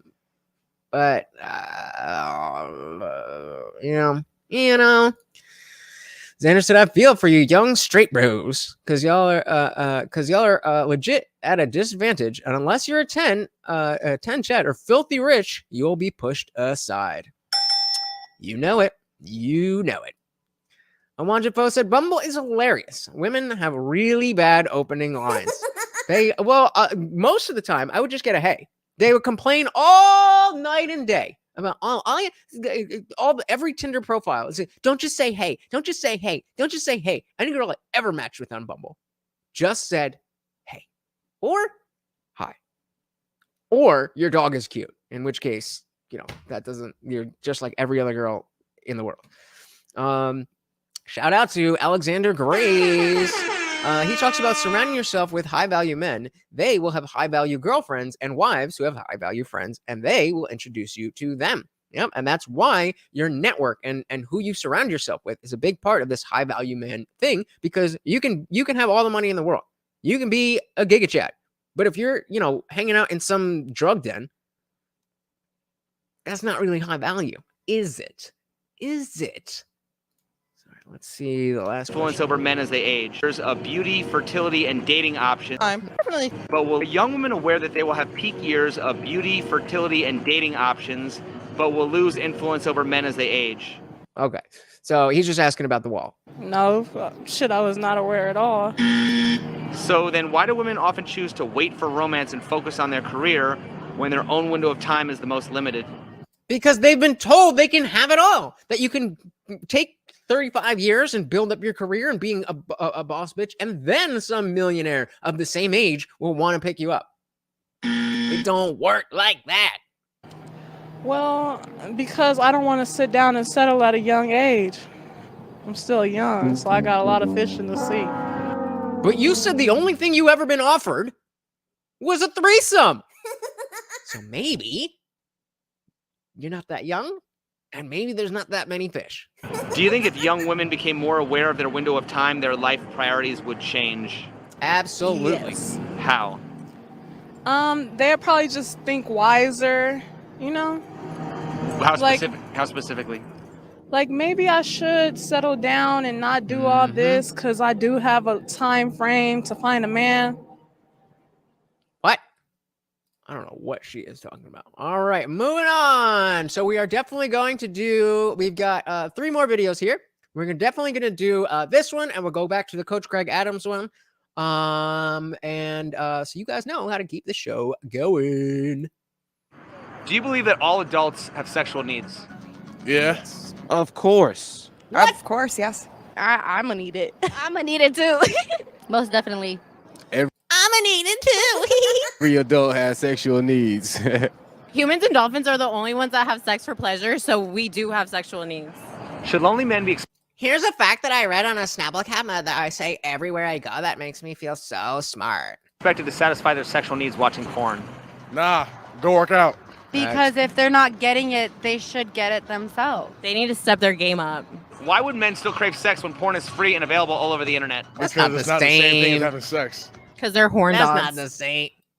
How dare you, woman? How dare you? You just got finished saying that we all have needs. But we're horn dogs. The disrespect. Available all over the internet. Because it's not the same thing as having sex. Because they're horn dogs. Because it's human nature for them to want to have sex, the P and the V. If we acknowledge that all... Did she have to... She had to tell us. The P in the V. In case you didn't understand what we're talking about. Insufferable. Yeah, it's Miles Morales right there. Mike said the women are not always the problem. A lot of it has to do with men not being alpha. I know the society has taught us to be beta. Yeah, I mean, we were talking about how men have become very feminized, and that is absolutely true. It's absolutely true, and it is 100% the responsibility of a man to learn and understand his place in the world. I tell you guys all the time about how I didn't find that until my 30s. It's your responsibility. And you will get left behind. That's the only way. Yup. Adults have sexual needs. Why do men have to pretend like they don't need sex in order to get it? It's the way life been. Because men have been stigmatized to always wanting sex over relationship and emotional needs, and women. Romance is a game of convincing someone that you don't need them, so they feel like they need to come after you. Bingo. Why is it the minute he's thirsty, needy, or vulnerable, it's a turnoff for most women? Because they come off clingy and they just try too much. Just calm down. I think that if a woman has her eye on the man, it doesn't matter. If I think a guy is hot, I will fuck him. Because I feel I am not surprised. The majority of women are going after the top 1 or 5%, and because those men already are established and women can basically go to them, any man that isn't them is deemed to be worthless or unworthy. So them trying to go after them, women see them as kind of like ilk. How likely are women willing to have sex with only men out of pity? Not. Why not? Because they have a bunch of other dudes coming after them who aren't, they're not feeling pity towards, I guess. Max. It goes back to women have options. Film said, what is he saying? Women have sex with the man that they love, and men love their women they're having sex with. Yeah, all the time, right? Nobody has just casual sex ever, right? Haram! That would be terrible. Because they don't want a lonely man. They want a man who has a life ahead of them and are gonna go for their goals. If sex is a the short answer is that they don't want a loser, and they have their insecurities and everything. They might know, even if they know that they're hot, they still have insecurities, and so they want to feel like if they're not if she is your best option, then that puts her at an imbalance, and she can't respect you if she feels like you need her more than she needs you. Whoa, she's either really drunk or cross-eyed. Need, why is it sold at a luxury price? Because there's guys that'll pay for it. Why are Facts. Supply and demand. Supply and demand. As long as there's guys who will pay for it, there's women who will sell it. Yeah, they don't want a loser unless he's a hot loser. Women are very vain. Yep. Men get flack for being vain, but it's both sides. And I would argue again that men are the true romantics. Men are the ones who will be willing to overlook certain things because they like the personality of a woman, whereas the women typically they have their checklist. And if you fit the checklist and you're attractive, all good. But you have to do both.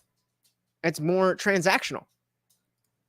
David said a lot of lizards in these interviews, but you said this is the Vegas Strip. Yeah, this is the Vegas Strip. So you ain't gonna find the best, but hey, we'll see what we get with this one. women typically spoiled beyond their needs while men are typically deprived of their basic needs? Because that's just how it is. I feel like women just have the, hey, this is what I want, and guys get pleasure out of pleasuring their woman.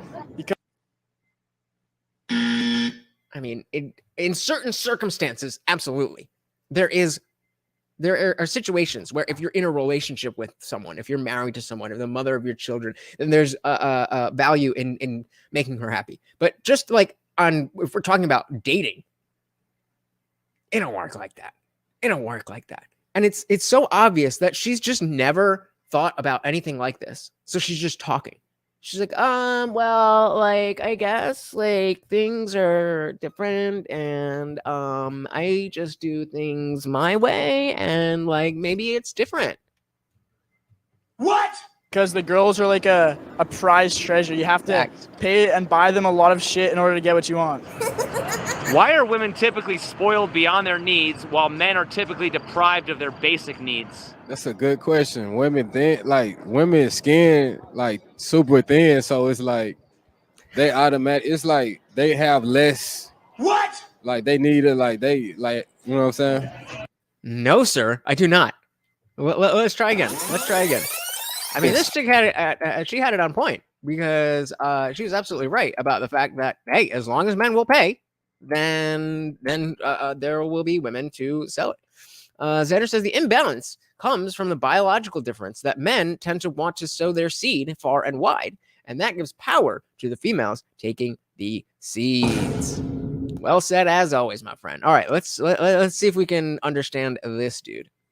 Typically deprived of their basic needs. That's a good question. Women's skin like super thin, so it's like it's like they have less.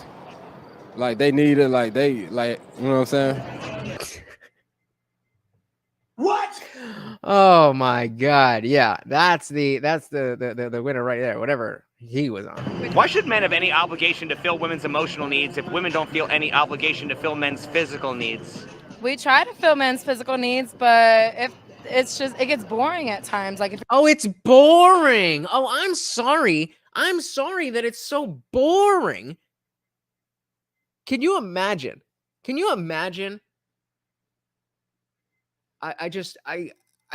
speechless. I'm speechless. I don't know how to respond to that. If you're not giving us the same reciprocation of emotional, like we need emotional support, and I will suck your dick, okay? But other than that, like If you're not emotionally supporting me, you don't deserve to get your dick sucked. That's fair. All right. I mean, hey, I'm not mad at that deal. Just don't know a woman that won't fulfill their man's needs, like physical needs. Oh, honey. But I do know many men that won't fulfill women's emotional needs, so I guess I'm stuck. What is the meaning of post-nut clarity? This interview devolved so fast. Post-nut clarity. That moment when all the horniness floods out of your body. It's a beautiful, magical fucking moment when you can see all things. Like when you have sex with an ugly guy, but you're just doing it to do it. And then after you're like, why did I do that? This is feminism making women into terrible men. You don't have post-nut clarity because you don't have nuts. Isn't a man more likely to be frustrated if he doesn't have that relief? Yeah. So why is porn and masturbation often frowned upon, including by other men? Because you should be able to control your needs and not. I think it has a lot to do with shaming other dudes. I think there's an internal, among other dudes, you want to say, oh, I don't ever need porn because I'm getting laid all the time. So if you look at porn, you're a loser. And it's a weird I don't know. It's just a weird thing to care whether or not other people are jerking off or not. I think that's weird. David said, post-nut. What are you doing, dude? Come on, go sit down. Post-nut clarity is real. Has anybody ever smashed and then wanted nothing to do with the girl after? Unfortunately, yes. No, that's yeah. Who hasn't?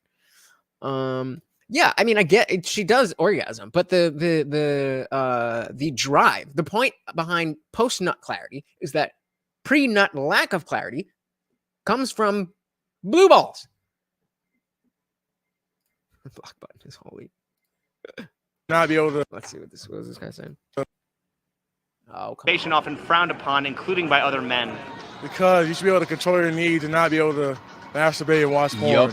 It's like an obsession. I don't know. I feel like if a guy is constantly watching porn, he's going to have high expectations of what a girl can do or what his wife can do. And if you're watching it all the time, then yeah, that's something different.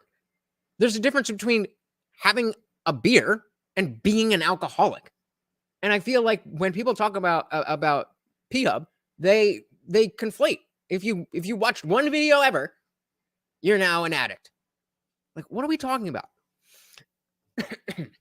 Unwanted Foe said, post-nut, the sudden realization of how many flags I overlooked in order to sleep with that girl. That's exactly what it is. And women are not as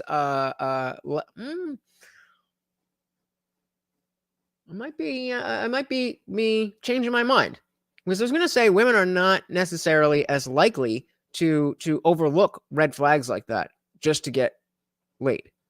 Now, yeah, I'm going to stick with that. Because women don't do that. They might overlook red flags in general and stay with the guy who's bad for them, but that's why it's a moment. That post-nut, the moment that you nut, you get that clarity.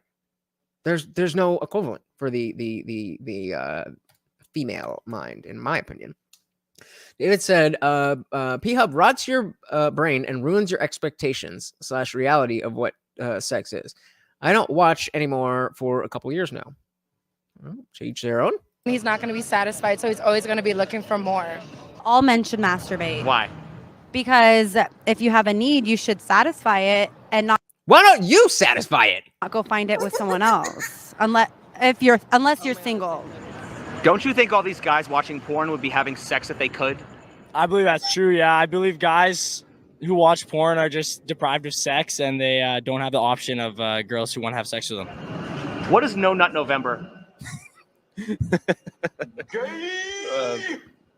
It's a challenge for the boys to not nut for a month. I love the way he phrased that. It's a challenge for the boys. The boys. Xander said modern women tend to act like males in the sexual department now. So I actually have known women to act as if they have post-nut clarity. Fair enough. I think, yeah. I mean, like we said, feminism turning women into terrible men. They'll go for guys that they never would have. They would never want to be seen with in public, and then regret it after that. All right, I guess they there's post-nut clarity for women then. What do I know?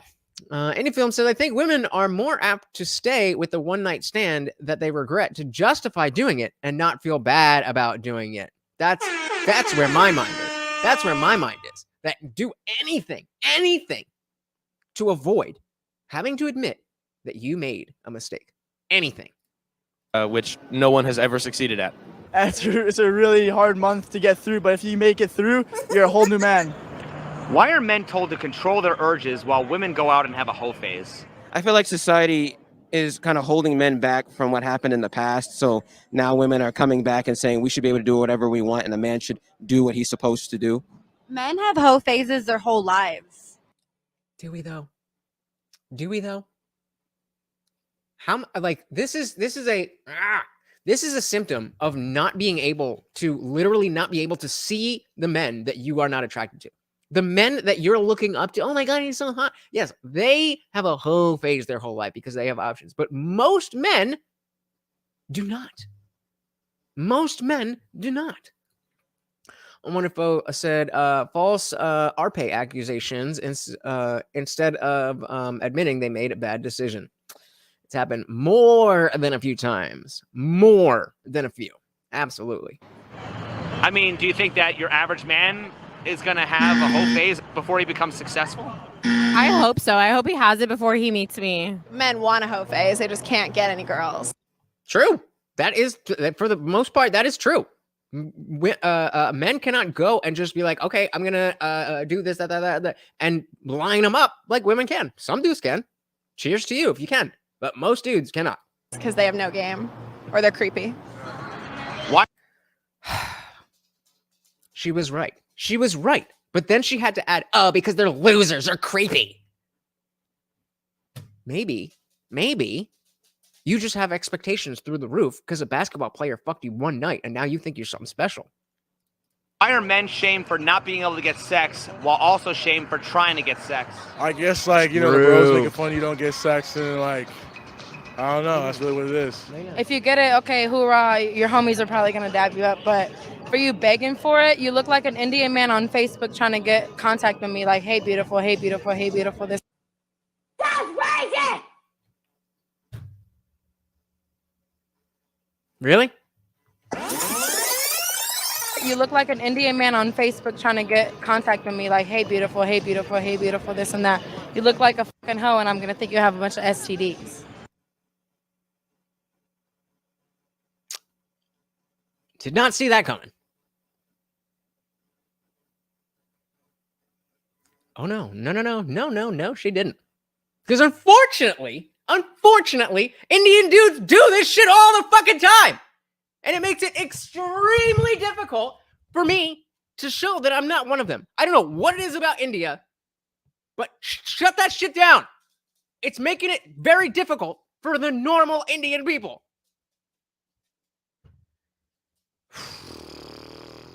Yeah, right. Trust me, I would swipe left on her very, very quickly. Very, very quickly. Those eyes, nah. Why does our society shame simps and incels rather than see them as victims of addiction and loneliness? I feel like we shame simps because girls nowadays want these tough guys that'll cheat on them, but the true simps are giving their full hearts to these girls and treating them right just get bitched at for simping to them. Yup. You can't win. If you're a nice dude, then you're a simp. If you're doing whatever it takes, not whatever, but if you're doing what it takes to get women, you're an asshole because that's what it takes. I think it would be fair enough to say that some of them could be victims, but there's also a point where it's if women don't have sex with you, then you probably started out in some form of creepy way or maybe just awkward, but victims is strong. The plight of the short Indian man. I'm telling you, you guys do not understand. You think I'm just bitching and fucking getting hung up on it and insecure and whatever. I'm telling you. Between just being Indian is hard enough. Just being short is hard enough. Being short and Indian, I'm telling you, it's a different game. Don't fucking talk to me about, oh, you just got to do this. It's a different fucking game. Are people shamed when they're starved for food? I feel yes, they are, but it's like not their fault. They don't have the money to get food, so I don't feel they should be shamed for it. So why are they shamed when they're starved for sex? It's a great question. I cannot answer you. It's when they think that they're owed it that it becomes a problem, and that's when they get shamed. Is it any wonder why men's mental health is in crisis? 100%. Because the men just get treated like shit all the time, and the girls are just getting treated so well all the time, and they can't see that men need the same treatment. Bingo! Why do men shame women for having high body counts while also complaining how hard it is to get laid? Because Yep. Mike says, I used to be a nice guy. Doesn't work. I like to be nice. It just doesn't work. That passport bro shit is really looking better, isn't it? Because they're insecure. Wait, now we're creepy and what was the other one? And now we're insecure too. What did we even? High body counts while also complaining how hard it is to get laid. Because they're insecure. They're insecure. Do you think bad sex is better than masturbation? Yes. No. What are your thoughts on masturbation? What do you guys think? What do you guys think? Which is worse? Bad sex.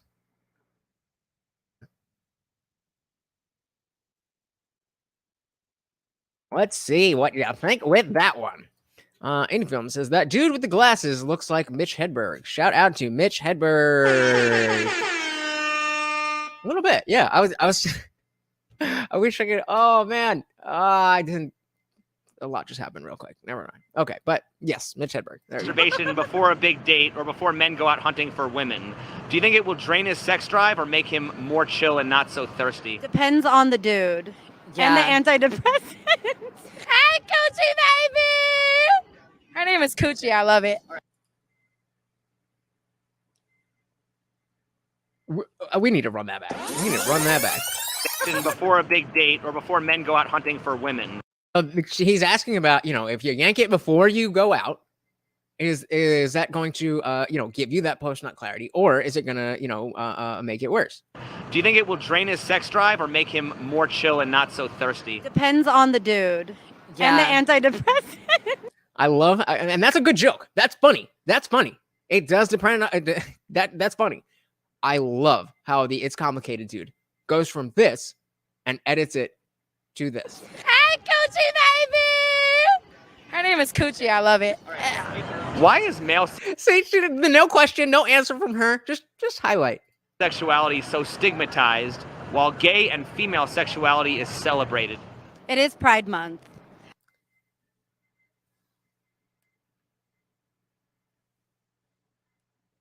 Wow. I am flabbergasted that you could think that that is a realistic answer. Well, it's Pride Month.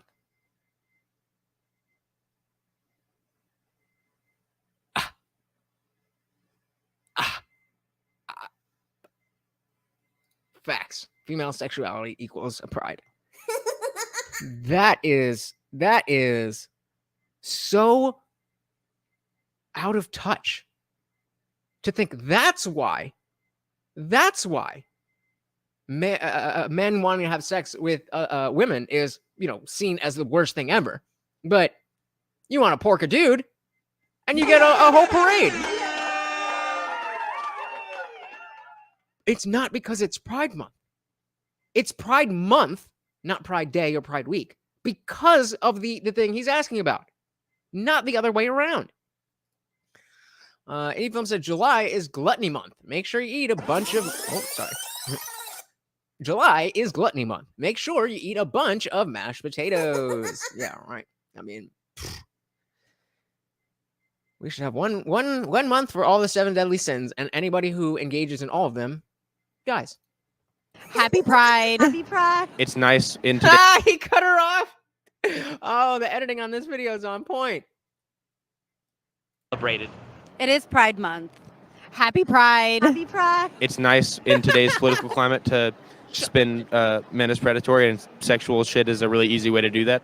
I think we have a very big agenda that's trying to kind of make men a little weaker, easier to control. And so promoting certain things aids in that. Why are women so AIDS welcoming in of that? gay men, but when it comes to women talking about straight men, guys are dogs, creeps, and perverts? Because the gay men are like their gay best friends that they can talk to, have the slumber parties with, but they get mad at the actual men for wanting action. Well, it's very clearly because they don't see gay men as a threat. I mean, there's been movies about how the dude or like scenes in a show about a dude will pretend to be gay to get in close to be the gay best friend and then try to switch it around. The whole idea is that with men is not necessarily the fact that we are men. It's the fact that we are potentially pursuing the sexual encounter, and they don't necessarily want that. Excuse me. Mike said, I don't think Pride Month is positive for the movement. I think it illuminates more people. Illuminates?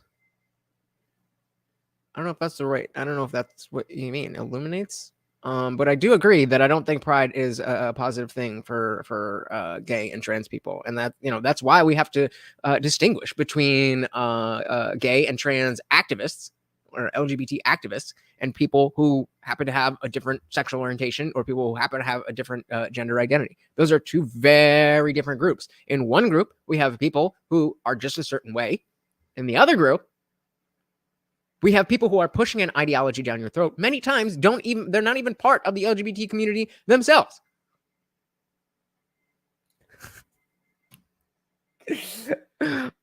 Mr. West, the Spider-Man Yeezy Spider.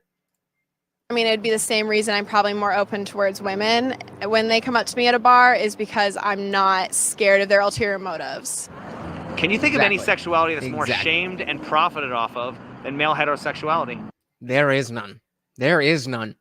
Oh, there is none. Can I think of one? No. You can try. Do you think that's a problem? No. Why not? It's not a problem. Oh, are we ready to hear this? Are we ready? Let's take a drink before we hear this. Oh my goodness. This is the most shamed sexuality. Is male heterosexual sexuality. But that's not a problem. Let's find out why. I mean, you don't hear about it.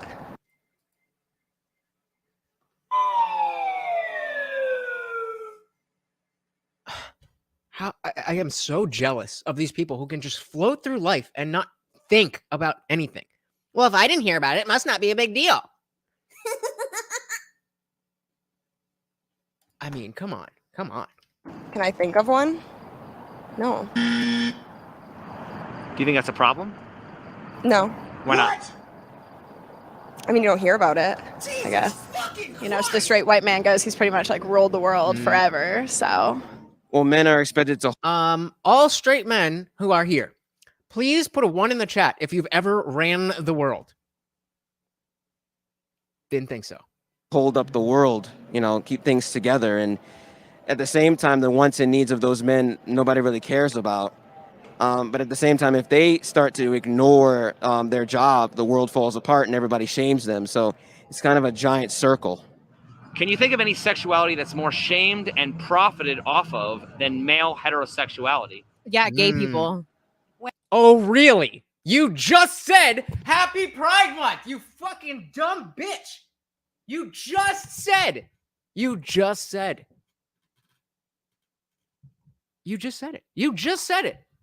Hey, we got Dr. Evil Genius in the building. Welcome to the party, brother. Good to see you. As always, another awesome YouTuber. Please go check out the Talking Shit podcast.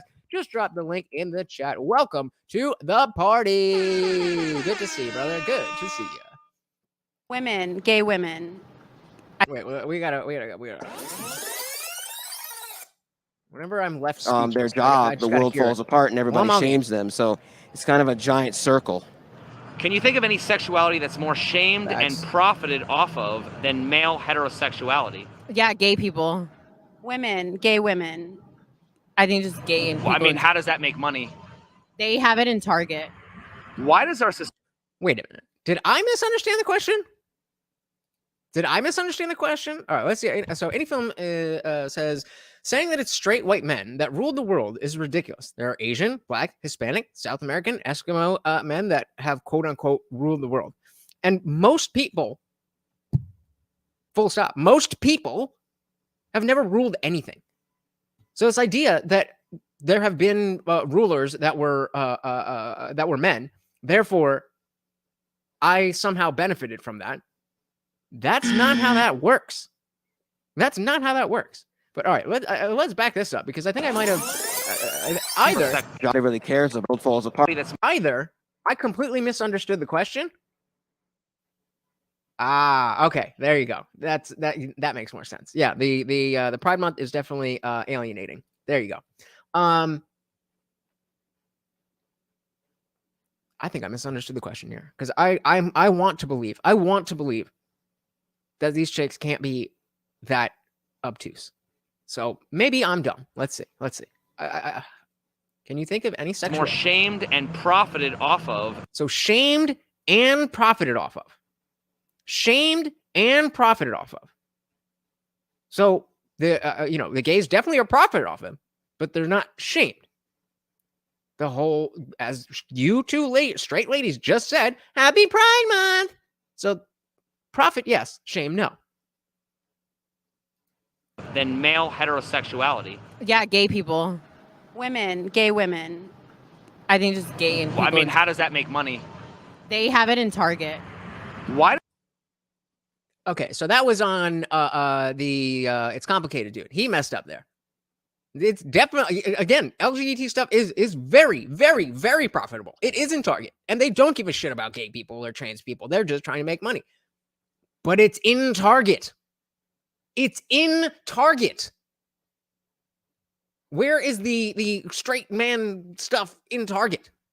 I'm not asking for it. I wouldn't wear it. I wouldn't, but the point is that it's not shamed. And dude should have been like, well, where's the shame in that? If it's in Target. Why does our society cater to the minority at the expense of the majority? Because I believe different companies are able to utilize that to get money and also get votes and whatnot. Okay, Spidey's coming to play. All right. It's just easier to utilize that victim mentality, I feel, to get things. I don't think that society is catering to the minority. I think that society is just finally just speaking up against the hate and discrimination that's been happening to the minority for centuries. I am so jealous of people who can go through life and think like this. Can you imagine what it must be like to just float through life and never have to actually think about anything? And when you do, it's just like, whatever. We're good. In the past, it hasn't been as well for the gays and the women to have like a nice life. So like it's not really our fault. It's how the society was created back then. And now that it's better in today's day, it shouldn't be put on us men in today's society that it's our fault that it was bad back then. Exactly. In the same way that I didn't, in the same way that I didn't rule the world, I also didn't, oppress anybody by making law. I didn't do any of that. So it's not my fault. And it's not fair to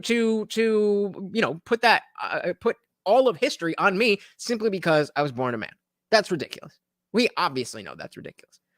Indie Film says it is elevating victimization as a virtue. Get clicks and likes, baby. Exactly. It's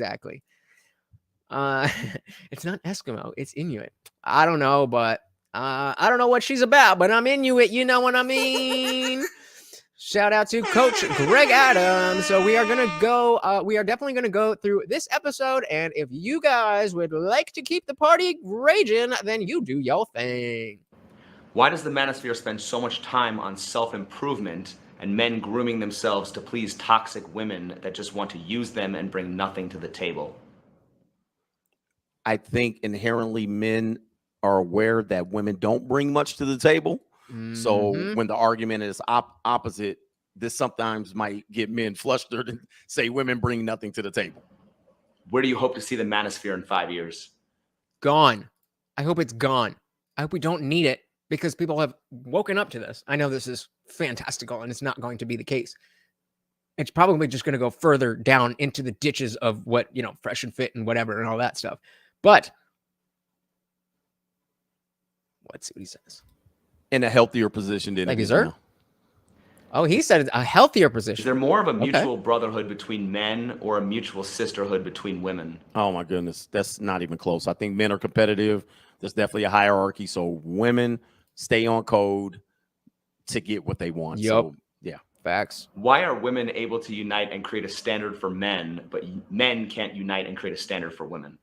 Well, it helps women. Women inherently need to be able to control the narrative to create standards, right? So, and men are probably weak in order to, men are going to look at it like, if this guy doesn't qualify or have a standard, I can have it, and then I'm win. I don't think he answered the question. So wouldn't that mean that we just want to then, coalesce ourselves and come together and make sure that shit works out for us? Hey, we got Master Crafter in the building. Welcome to the party. Said women are fake, or woman are fake. Which one? Point her out so I know. Welcome to the party. Why aren't you able to talk about the needs and wants of men without automatically undermining the needs and wants of women? Women are like children. Why does it have to be a zero-sum game? They made it that way. This is like we all the time. I hear Destiny talking about like, oh, all conservatives ever talk about is trans stuff. Well, yeah, because that's all you ever fucking shove in our faces. Please give us something else to talk about. Please. From what perspective? It's like if men are winning, women are losing. If women are... yeah. I think, again, women are like children. They just don't see things as fair, and they need men to change whatever's not fair as opposed to them changing it. Vice versa, it doesn't work. Who do you think cares more about masculinity, men or women? Women need masculinity, so women. Are men conditioned by other men to act a certain way, and why? Absolutely. Hierarchy. I think the competition between men is definitely going to dictate men change their behavior. What's the difference between calling a man a beta male and shaming a man for not being a real man? I would say that's probably the same thing. That's how we use the word beta is, like you're not a real man. Oh man. You have some tough questions. Can you give me that one again? What is the difference between calling a man a beta male and shaming a man for not being a real man? Yeah, I'd say there's no difference. Man, what is the wow? Okay, I'm gonna say women need to control the narrative to say a man's not a real man. I don't think a man would use that phraseology. They would just call a beta male. So the difference between is what a man would say and what a woman would say. Why do men even have to be labeled alpha or beta males in the first place? I don't like the labels, to be honest with you. I said shit. Me too. It's a good, very simplistic entry level distinction between like, okay, there's two types of people. And like understanding that, okay, this category encompasses this, and this category encompasses this. When too many people think this category encompasses everything about this person, and this category encompasses everything about this person. It's like, you're taking it too far. It doesn't work like that. This is why we can't have nice things. Because everything is taken too far. I think they're, somebody probably studied it and probably somebody debunked it. I don't like the labels. If being a masculine man means accepting the burden of others, why would anyone want to be a man by that definition? Tough. Do you want to be a man? Like, that's an interesting question. If you could have chosen, would you have chosen to be born a woman? Would you have chosen to be born a woman? And you'd be, normal and average and just don't make it weird. Would you have chosen to be a woman instead? Let me know. Tough question. I think inherently men would like to do well by women. So this is why the burden exists. If being masculine is a natural process, why are men often shamed to be sculpted that way? Is it a natural natural Exactly. progress? I don't think it's a natural progress. Process, yeah. I don't think it's a natural process. I don't think masculinity is a natural process. So I would assume that some men fail at it and some men achieve it. Do you feel the same way about femininity? Is femininity a natural process? It should be. I think it's necessary. I think when you remove the necessity for it, women adapt and they become more masculine. There you go. Well said. When you remove the need for it, they adapt and become more masculine. So organically, naturally, that feminine, that aspect of femininity is natural and it is organic. But when you mess with the order of things, then it's no wonder that you get these hyper masculinized women and hyper feminized men. Why are men expected to sculpt themselves? Give me one more vote on the poll. One more. When women don't do the same for men. Men don't have standards for women. What's the difference between feminist women shaming men for being men and traditional women shaming men for not being real men? Ooh, so in one, let's hear. I want to hear that one more time because that's a good one. That's a good one. What's the difference between feminists shaming men for being men and traditional women shaming men for not being real men? Okay, so the difference is that the trad woman is expecting you. It has the proper expectations. You are a man, therefore you are expected to do X, Y, and Z. With the feminists, they're shaming things that are natural, that we are doing because we naturally are men. Oh, all right. So we got a 75-25 split on would you have chosen to be born a woman instead? I think I would have. I think I would have. I mean, it's just such an easier life. It's such an easier life. You would think you'd be having a harder time, but in reality, it would be a much, much easier life. Dr. Evil Genius said, Coach is right. The dating arena is incongruous because we have low or no standards. That is on us collectively. Yep. I mean, and that is, that's why we preach against simping and doing all this stuff, because just like the fucking girl with the shit, it reflects on the rest of us. It reflects on the rest of us. So every fucking Indian dude who's in your DMs like, oh, you're so pretty, let me see bubs and vagina. You're fucking shit up for every other brown dude everywhere.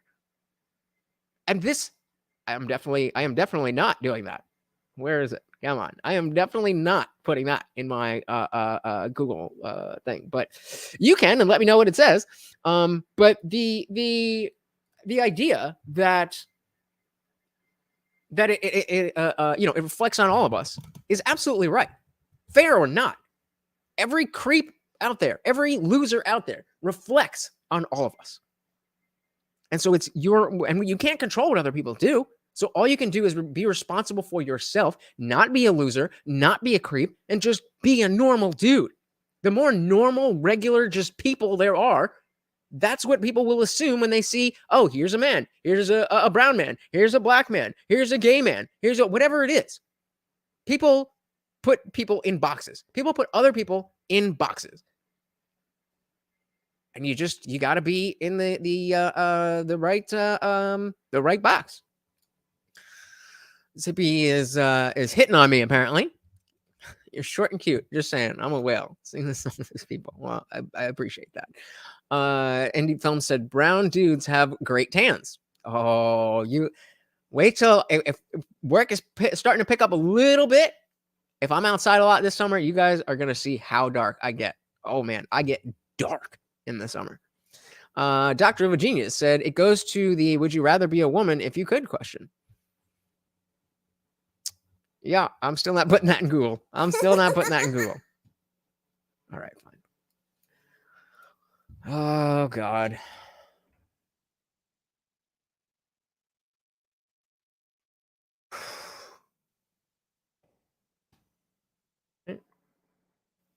Jesus Christ.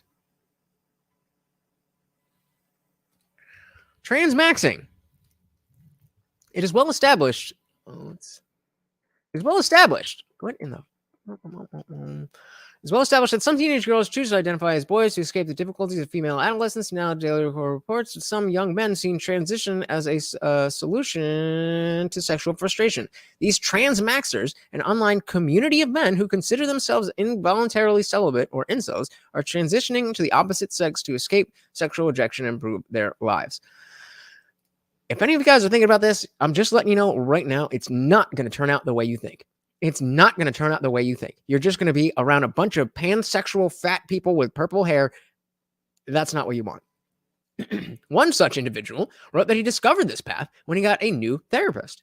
The therapist said, he referred me to a new practitioner he knows. Obviously, I told him nothing about being an incel or hating females. Only that I always felt like a girl, which was a massive lie. What? Why?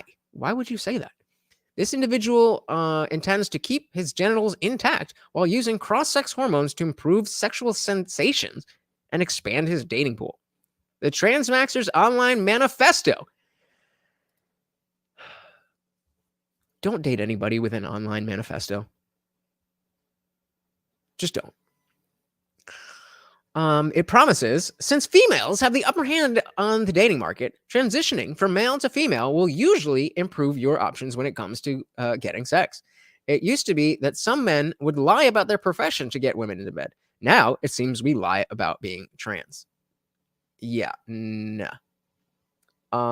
That is one of the creepiest things that I have ever heard of. So please, please, please, please, just be normal. Just be normal.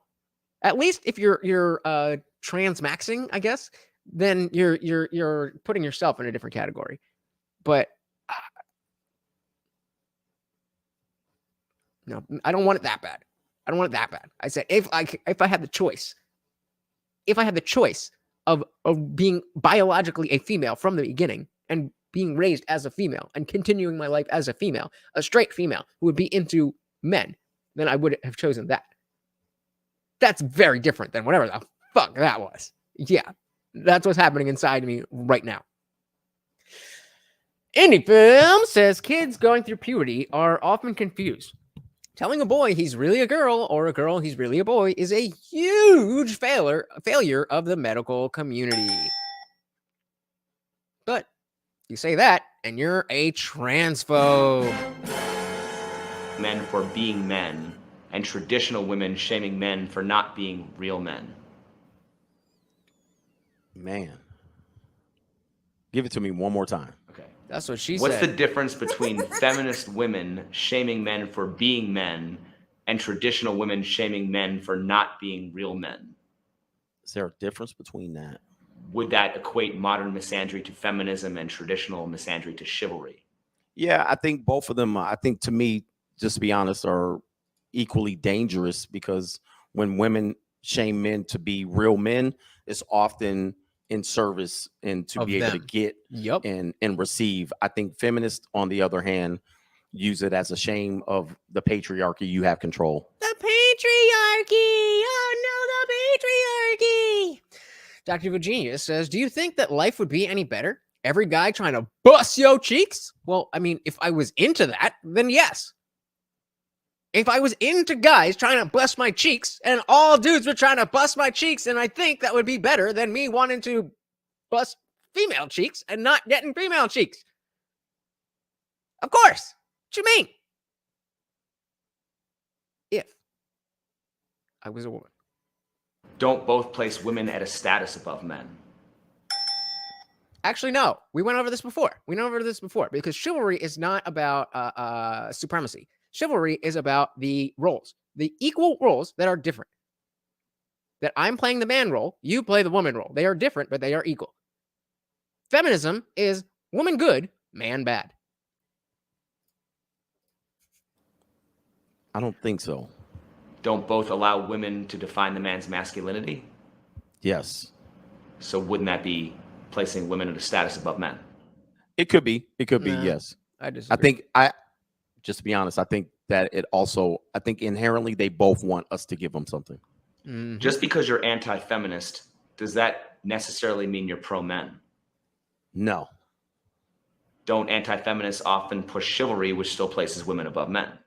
See, this is what the question that one of the questions we started with about how there's a difference between the equal but different roles and the one role being better than the other. Correct.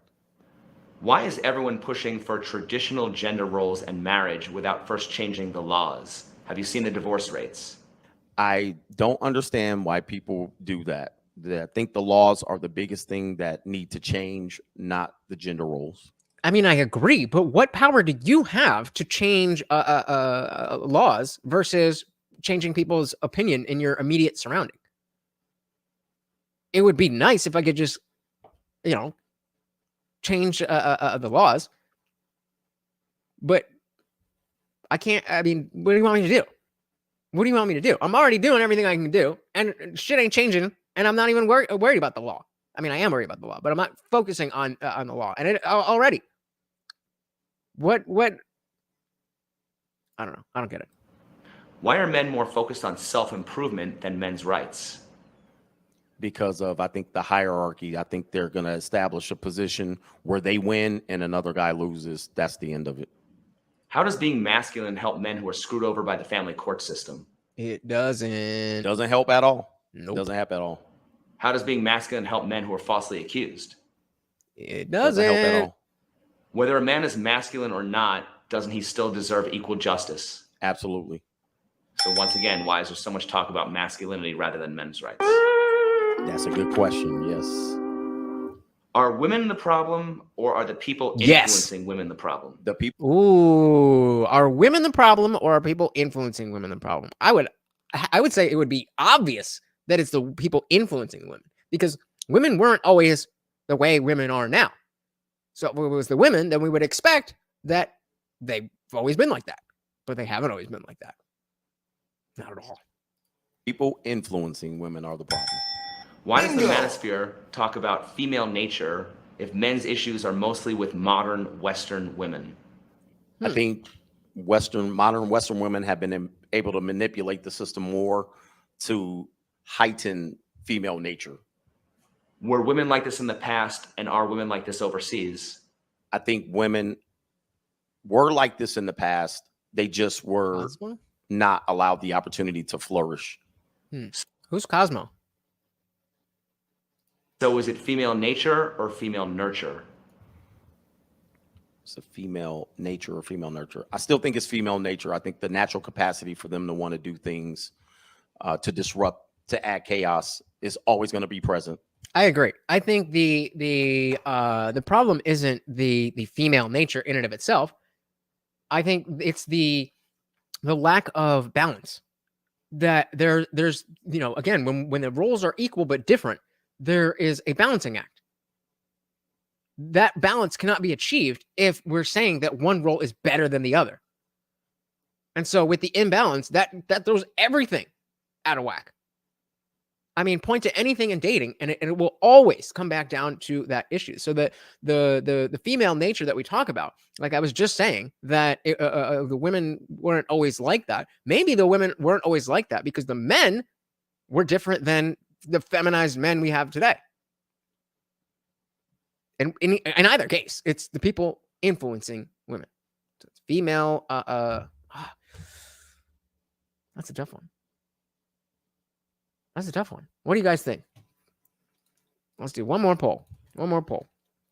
Female nature or nurture? Meaning, are they born that way or are they influenced to be that way? Why do people assume that things can't change gotcha. when history has proven that things have already changed? True. Some people don't think things can change. Should we be blaming simps for women's bad behavior? Yes. I don't know why people do that. I mean, we were all just talking about how we have to take personal responsibility. We can't change everybody else. We can only do what we can do for ourselves. And so if you're out here simping, you are creating a standard. If you're creating a standard where it's okay to sell my body because somebody will buy it, then yes, you're creating a standard that we don't want to be there.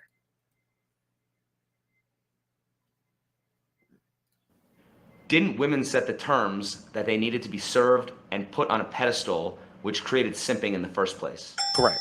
Yep. Yep. And that's why what I was just saying is that as men, we need to have the responsibility to not just give everything that women want because they want it. Men used to have a backbone. Not anymore. If this imbalance is created by women, why are we blaming the victim? Why are we blaming the women? I mean, wouldn't simps almost be a victim of the standards imposed by women? Correct, I think, but the women still benefit. So I think they want to protect the simp, if you will. If sex wasn't a need for men, how would women as a standard manipulate men through sex? Not at all. It would be impossible. Wait. Why didn't we have all these simps in the past? Where did they all come from? So I'm saying it was the first. Once there's one, then it opens the floodgates. One simp started it all. It all came down to one simp to end the world. Simps in the past. I think potentially, I don't think you would be able to simp as much. I think there would be some checks and balances with other men. Maybe. But if you think about how dating and courting was, there absolutely was a lot more of the stuff that now we would call simping. You know, opening a door, getting flowers, taking her on a nice date, doing this, doing that. But the culture around dating has changed so that the women are no longer bringing to the table the same thing that they did, but we're expected to. And so if you're bringing the same amount to the table and she's not, now you're contributing to that imbalance. So maybe you're the victim in the sense of the circumstances that she's not bringing anything to the table, but it's your responsibility as a man to understand the circumstances and move accordingly and not be a simp. Aren't simps a byproduct of what feminism has caused? Yup. Yes. Potentially, I could see some justification for that. I have a feeling that when It's Complicated Dude was like, oh, I'm going to get Coach Greg Adams doing it. I felt like he was going to be a little bit more energetic. I don't know. I don't watch too much Coach Greg Adams, but he usually seems a little bit more animated than this. He kind of seems bored here. Should we blame simps the same way we blame parents who spoil their kids? Yup. Yes. Why does our society shame simps and incels rather than see them as victims of addiction and loneliness? I think incels are different. I mean, there's overlap, but I mean, I don't think there is. I don't have any ill will towards you for being an incel. But if you're just not part of the dating market, then you're not really affecting how my experience is going to be. And again, it's the simping that changes the landscape, or that contributes to the imbalance. I think it's the same thing as we shame promiscuous women. So promiscuous women are doing something easy, and simp men are trying to take the easy way out. Yeah, absolutely, indie film. And I mean, there absolutely can be incels who are simps, but like those are different words meaning different things. Like you can be a YouTuber and have long hair, but being a YouTuber is not the same thing as having long hair. Why aren't people addicted to drugs and gambling expected to correct their own illness without help? I have no idea. I don't see why people call it a disease. Do women deserve a pass for being hypergamous since they have a shorter window of time to take advantage of their prime years? I don't mind hypergamy. I think it's a good way to explain things. So yes, they should be able to take advantage of it. Does a woman's hypergamous nature fuel men to compete with each other? Yes. Yep. Is competition good or bad for society? I think it's great. Good. Why? Good. I think competition breeds ingenuity. Breeds excellence. Competition breeds excellence. When you have to measure yourself up, then you have to measure yourself up. You have to make sure you make the cut. Mike says girls in schools are the standard of right behavior. Boys are looked down on how they act. Yeah, I mean that part of the nurture. So let's go back here. We got 60% nurture, It seems like you guys think that the female nature is very, what's the word? It has aspects that would push back against what we want as men, but that there is a responsibility of men to play that role and to give that pushback. And men are just not giving that pushback. And so women are just bowling men over. And it starts in school. Zippy said, addiction is a disease because it does not go away, but you can tame it, but it may return. I'm not sure. I mean, this is a whole other discussion, but I don't know how I feel about. I go back and forth on the idea of addiction being a disease. I think it's better to say that addiction is a mental disorder because it's not a disease. You catch a disease. Nobody, it was my choice to do drugs the first time. It was my choice to not just do the drugs the first time and to continue doing them. At a certain point, the choice was not as free as it was the first time. And so there's a mental aspect to that. But at no point did I catch any illness. I think a mental disorder is a little bit more accurate. And I think disease gives a little bit too much leeway and takes a little bit of the accountability away from the addict. Because even if you are stuck in the midst of addiction, in the same exact way that we say that for women, if you're pregnant and you can't be forced to have birth because from lands from the surface, it's coming out anyway, but it's because you chose to have sex in the first place. We hold that choice. We hold them responsible for that choice down the line. And I think it should be the same with addicts, that it's my fault. I wasted all that money. I drove, messed up. I stole stuff from people to pay for. I did all of these things. It's not like I had some tumor on my brain that made me do things that otherwise wouldn't have done. I was in a mental state where I was doing things that I wouldn't have otherwise done. But again, that's why I think disease is a little bit of a strong word. It breeds creativity and it allows the species. I think the species has thrived based on whatever competition has existed. Do women deserve a pass for having a hoe phase because of their prime years? No pass. Do men deserve a pass to exercise their options when they become successful? Sure.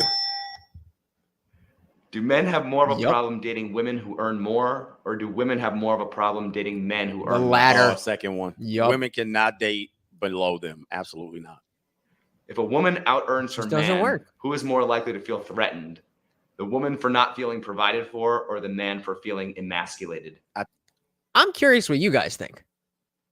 If the woman's making more, who's gonna feel more insecure? I mean, obviously it's going to depend, but I would think that it would, because I want to say, for me, I know that it would be the woman that's saying, oh, how come you're not doing this? But I do think there is a strong feeling that, like, number one, I would have that I'm not providing. I don't know. What do you guys think? Who would listen? Let's get the what does it say? Yeah. There's only so many meds you can, in many cases, change. I'm definitely mental. But yeah, so let's listen to this again. Let me know. I'm very curious what you guys think. Absolutely not. If a woman out-earns her man, who is So if a woman out-earns her man, she's the one making more than him. More likely to feel threatened? Who is more likely to feel threatened? The woman who's making more, or the man who's not making enough money? The woman for not feeling provided for, or the man for feeling emasculated? I think the woman is. Wait, oh man, I want to. Nobody's gonna answer. Okay, cool. It's gonna feel more threatened anytime a conversation comes up. She's gonna feel like he only believes that because I think she's gonna project on him feelings. Do you find it hypocritical when parents advise their sons to avoid gold diggers while also advising their daughters to find a man who will take care of them? Absolutely. We need to find a middle ground for this conversation. Yep. So isn't hypergamy encouraged in women? Absolutely. Yup. What does it mean to have game? It doesn't mean anything. It's a made up phrase. I don't agree with that. I think game just speaks to your ability to represent yourself when speaking to women or whoever you're into. I think you can boil it down to that, because it's not about having a personality in the first place. Because there's a lot of people who have, a great personality, but they don't have game. And so what does that mean? It means that they don't have the skills to represent that personality when in the moment when they're speaking to a woman, specifically a new woman that for the first time. If women want men to just be themselves, why is approaching women a skill men need to learn? Why does he need game? Well, women are manipulative, so the whole approaching and talking game, that has nothing to do. See, he just said it. He just said the game. It's a game. You have to be good at the game. That's why we use the phrase having game. So Mike says the woman would be more what were we talking? Would be more insecure in that situation because the dude's not preparing for her. I don't know. That's a tough one. But yeah, he just said that. Well, women are manipulative, so the whole approaching and talking game, that has nothing to do. We're both manipulating each other.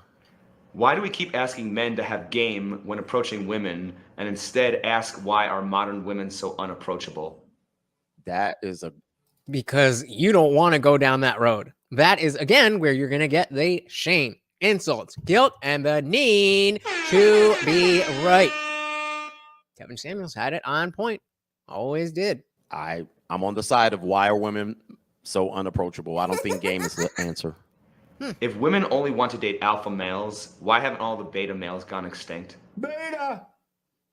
That's a good question. I think it's because this whole alpha beta thing is so new that it was never. Well, that's one thing. I mean, we've always had this ideation of the strong dude versus the weaker dude. But there is, because the world is so soft, and we don't need. Like we were saying in the very beginning, that women don't feel like they need men for safety anymore. Then it's more about his resources. And so, as technology and stuff advances, then you can be somebody who has a lot of money without having to be, a big, strong man that actually does physical labor or anything like that. Possibly, you could look at men in the immediate past had better access to at least get some woman. Today, not so much. Mm-hmm. If men only want to sleep with beautiful women, why haven't all the ugly women gone extinct? Sometimes two attractive people don't create beautiful kids. That's a misconception. That's true. Are women attracted to male dominance? Absolutely. What's the difference between being dominant and being controlling? Being dominant has to do with being dominant versus being controlling. So being controlling, I think, would be more on like a micro scale and in a, what's the word? Like an overbearing way. You can be dominant without being overbearing. You can't be controlling without being overbearing. So I guess controlling is just the over, being dominant, but overdoing it. I don't know. Film says, I think alpha males can turn into beta males in a relationship. Oh, yes. We call it betatization by 1,000 cuts. Or what was it? Betatization by 1,000 concessions. There we go.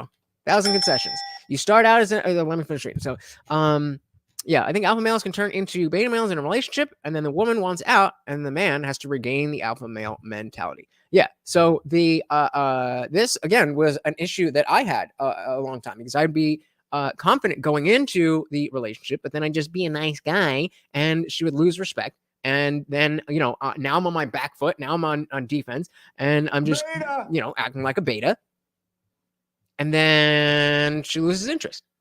But the idea, that's the notion of you can start out. That's why you have to maintain your frame. That this is always going to be in playing the game. Like in politics, we talk about it on speaking on their terms. You know, when we're buying into like, okay, the trans radical exclusionary feminists, when we talk about people who aren't in favor of trans women in women's sports, saying that, oh, we're TERFs now. Like, we wouldn't do that because that's quote unquote their word.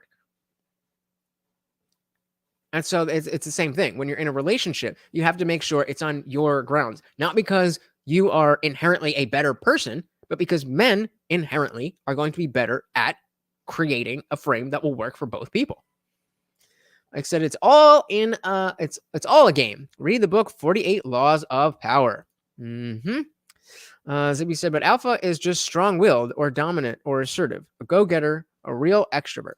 I kind of process alpha beta as extrovert introvert. I think people tried to spice it up with more words. Yeah, it's just a very simplistic description. It's not going to be a comprehensive description of who the entire person is.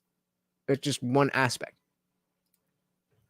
Whether you're married or not, and how ugly you are. How can a man dominate a woman who doesn't submit to him first? Isn't that controlling? Correct. Yes. Some women make it difficult. That's a good point. That's a good point. That you can be dominating, you know, I mean, physically or not. You can be dominating a woman with her in a way that she wants and with her explicit consent.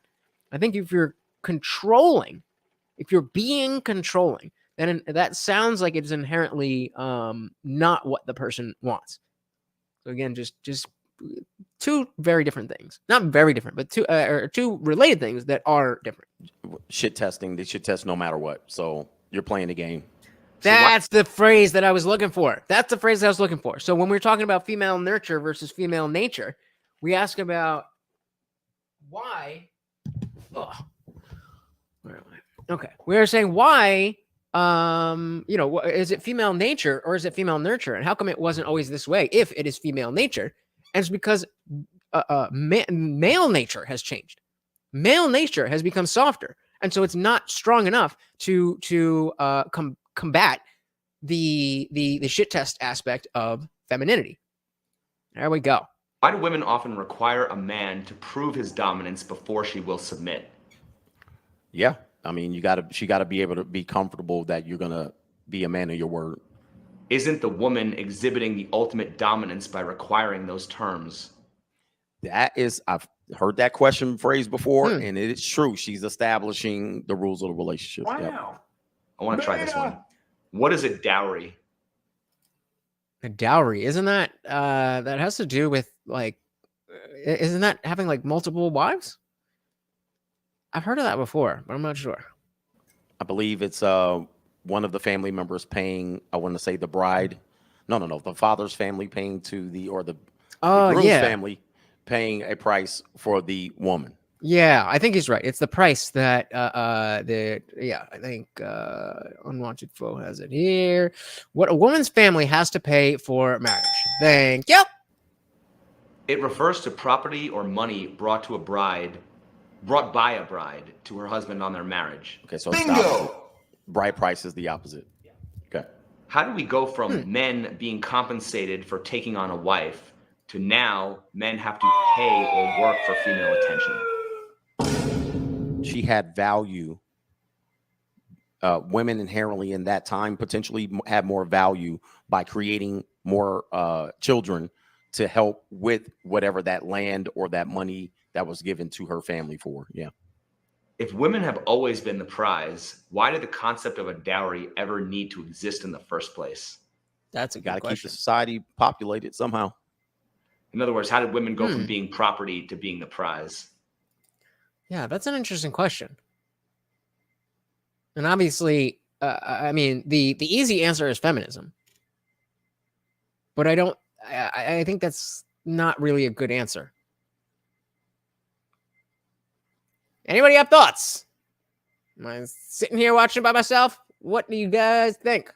How did women go from being property to being the prize? I don't know. That's interesting. Yeah, I think there's still. Here's the thing: there's still property.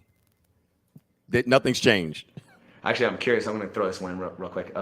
What is the difference between a woman telling a man, "I'm not your property," and a man telling a woman, "I'm not your provider"? You want, did you get it? Yeah, do you want me to ask it again? Yeah. Okay. What's the difference between a woman telling Are you a professional, Coach Greg Adams? What are we doing here? a man, I'm not your property, and a man telling a woman, I'm not your provider? That's interesting. I think there's no difference. The difference is the double standard. In other words, like why? Yeah, I think he's right. Because in one side, you're not allowed to treat her as property, but she absolutely is allowed to treat you as a provider, and that is expected. So for you to say, I'm not your provider, that means like, okay, well, if you're not my provider, then what are we doing here? But for her to say, I'm not your property, I think that's a little in the way that we view relationships and just people in general. I don't know. That's a tough one.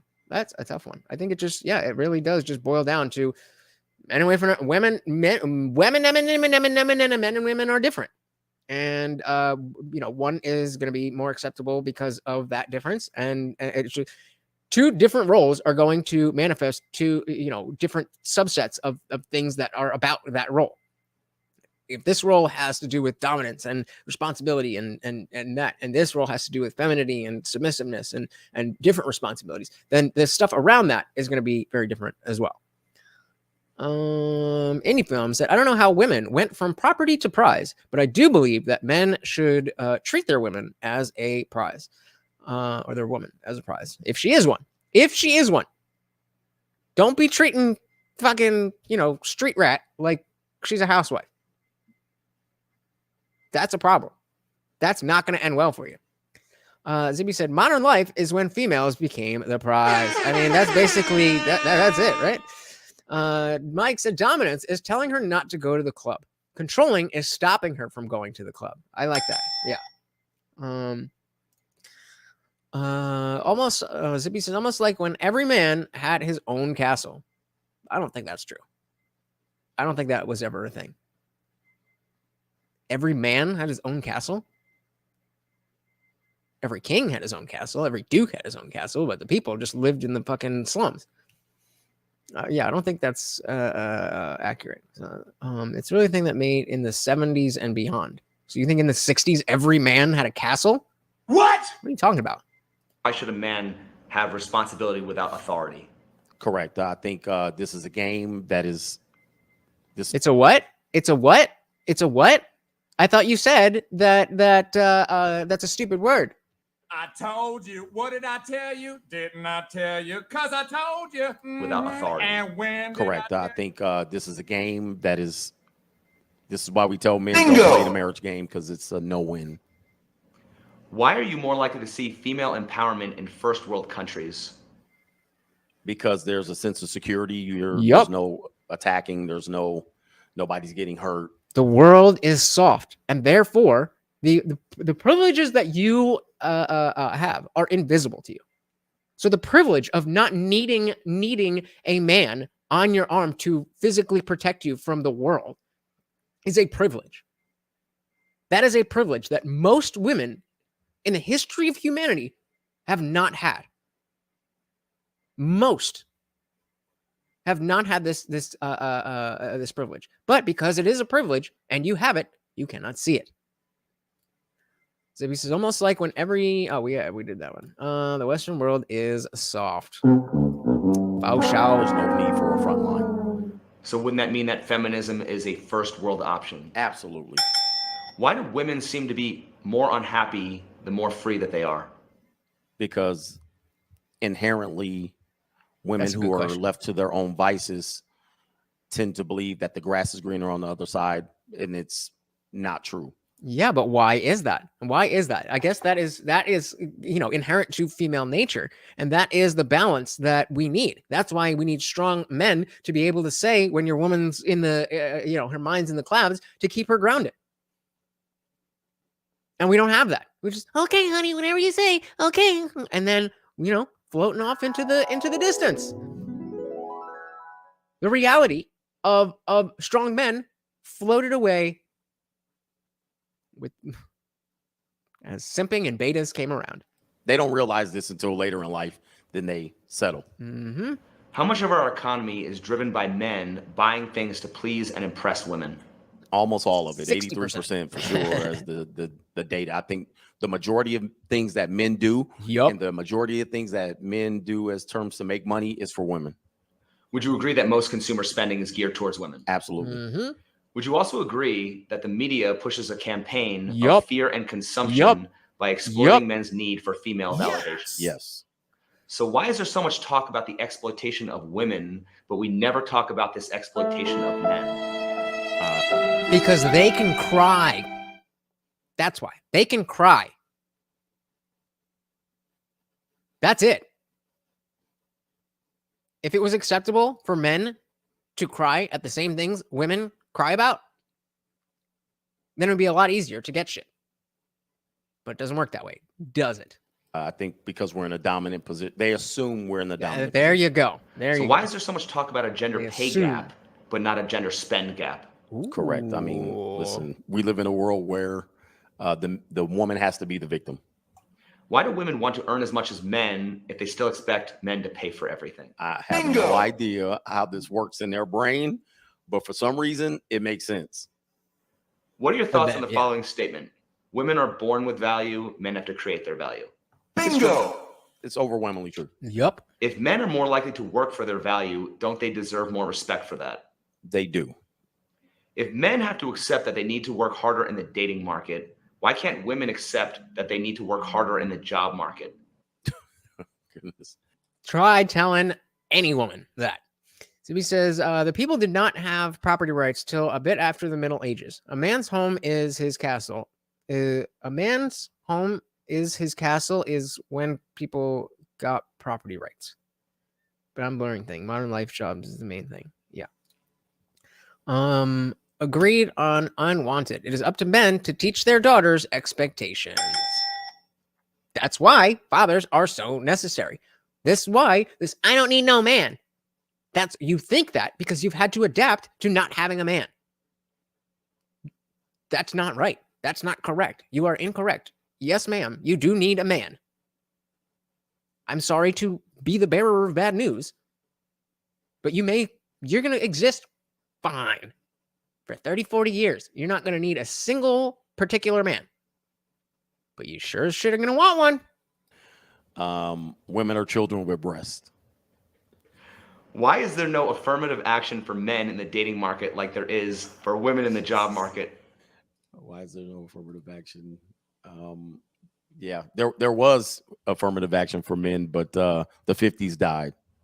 Why does society lower the job requirements for women in the military, firefighters, but women won't lower their dating requirements for men? They can't benefit. They got to win in the end. Yep. Would you agree that men have an advantage over women in the job market? I would say yes. This is just kind of like a different way of asking it.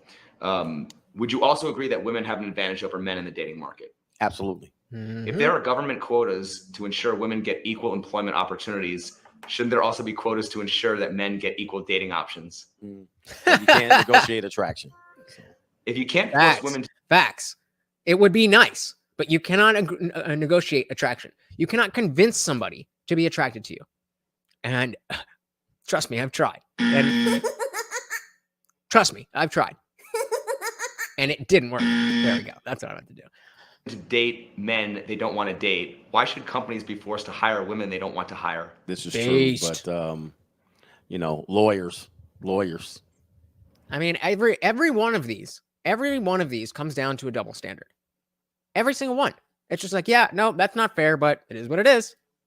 All right, this is the last. We're getting towards the end. Okay. Do you think that the solution could be prostitution, the world's oldest institution? We're already in it, so we're already in full-fledged prostitution. I agree. So, and that's only making things worse. So to answer the actual question, I'd say no. Isn't it already happening? It's already happening, yes. Don't women often look for sugar daddies and men look for trophy wives? Absolutely. Wouldn't it end simping and shift the sexual marketplace to where women have to compete for the men? It would make, yeah, absolutely. It would turn things on its head immediately. Why should men pay for the opportunity to maybe get sex instead of just paying for sex? I don't understand why people do the former, meaning they pay. I don't see it distinguishing. I see it both the same. That's an interesting question. Never really thought about it like that. Might go get me a hooker. Wouldn't relationships be built on love rather than sex and manipulation? There would have to be something else if the person gets the sex up front. Yeah. Mm-hmm. Wouldn't women be more accountable and make more effort to create loving relationships? Yes. They would be forced to. They would be forced to. Wouldn't it remove any legal liabilities for men trying to get sex? I hope that would be the case, but of course, in our generation, they will come up with a way. They will to be find a victimized way about it. They will find Wouldn't it a remove way. the possibility of rejection? There would no, not necessarily. I think women would still be somewhat picky. Wouldn't men be more fulfilled and less angry and violent? I think that there's something to that. Yeah. Do you think there would be less grape and sexual assault? Could possibly be. Wouldn't it flood the market and drive down prices? Absolutely. Oh yeah. Wouldn't capitalism create competition and make sex cheap and accessible? It would make it, yes. He's Couldn't selling it me be on government regulated and generate tax revenue? People have done it, so it's for sure. Can you think of any reasons not to legalize it? Haram! I cannot think of any reason at this point. Haram! Why is porn legal but prostitution isn't? Because they have, yeah, I mean, I don't know if you know, that's kind of how to get out of it if you get caught up. Say you're filming porn.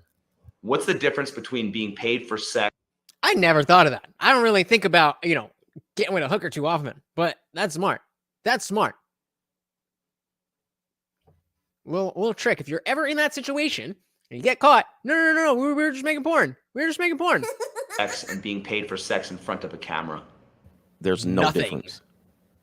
And finally, if people became more aware of all the unknown double standards in our society, how much would actually change? Oh, so much. I don't think anything would change. I don't think anything would change. I think the people who benefit from these double standards are, if they're not aware of them and they were aware of them, they'd just be fine with it. Why wouldn't you be? If we had these, no. The problem is that men have created an issue. Men were not strong enough to push back against the inherent female role and create that balance. And now the entire society is out of whack. That being said,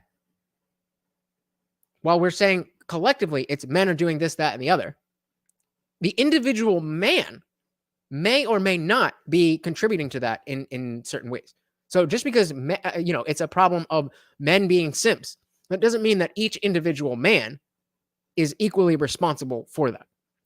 So it's very important to understand the different levels that there is, that yes, all of this stuff, it is the fault of men. If we have to say, is it women or is it men? It is men.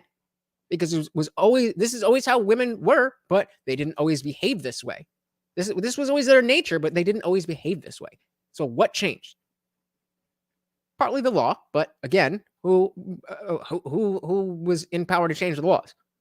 Men. That being said, like I said before, I've never been in a position to change the law. So a little bit of nuance there. So, people seem to like when I do these as just the regular short videos during the day. So I figured, I want to share with you guys, have a little fun, a little laid back, easy Friday night stream. It's Friday, right? What day is it? Yeah, Friday night stream, and hope you guys enjoyed it. Let me know if you want me to do more of these, or if you were bored, or let me know in the comments below. Thank you so much for hanging out, and of course, thank you to everyone who donated. Thank you to Trey, and then we got a split, a three-way split between Melted Mind Media, Unwanted Foe, and Indie Film. All three of you are co-sponsors of the stream. Thank you so much. I really do appreciate you guys coming, hanging out, being part of the conversation, all that stuff. If you have not already, please hit the like button. That is the only thing we can do. All of these get demonetized. So if you can just hit the like button, subscribe, share it one place, send it to one person, text it to somebody. I don't care. Just do whatever you can to help out.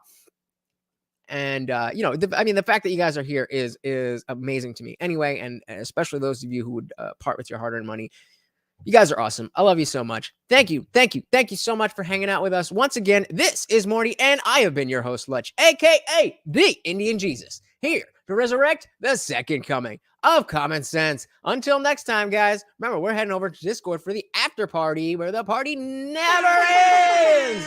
See you over there. We are out of here. Peace.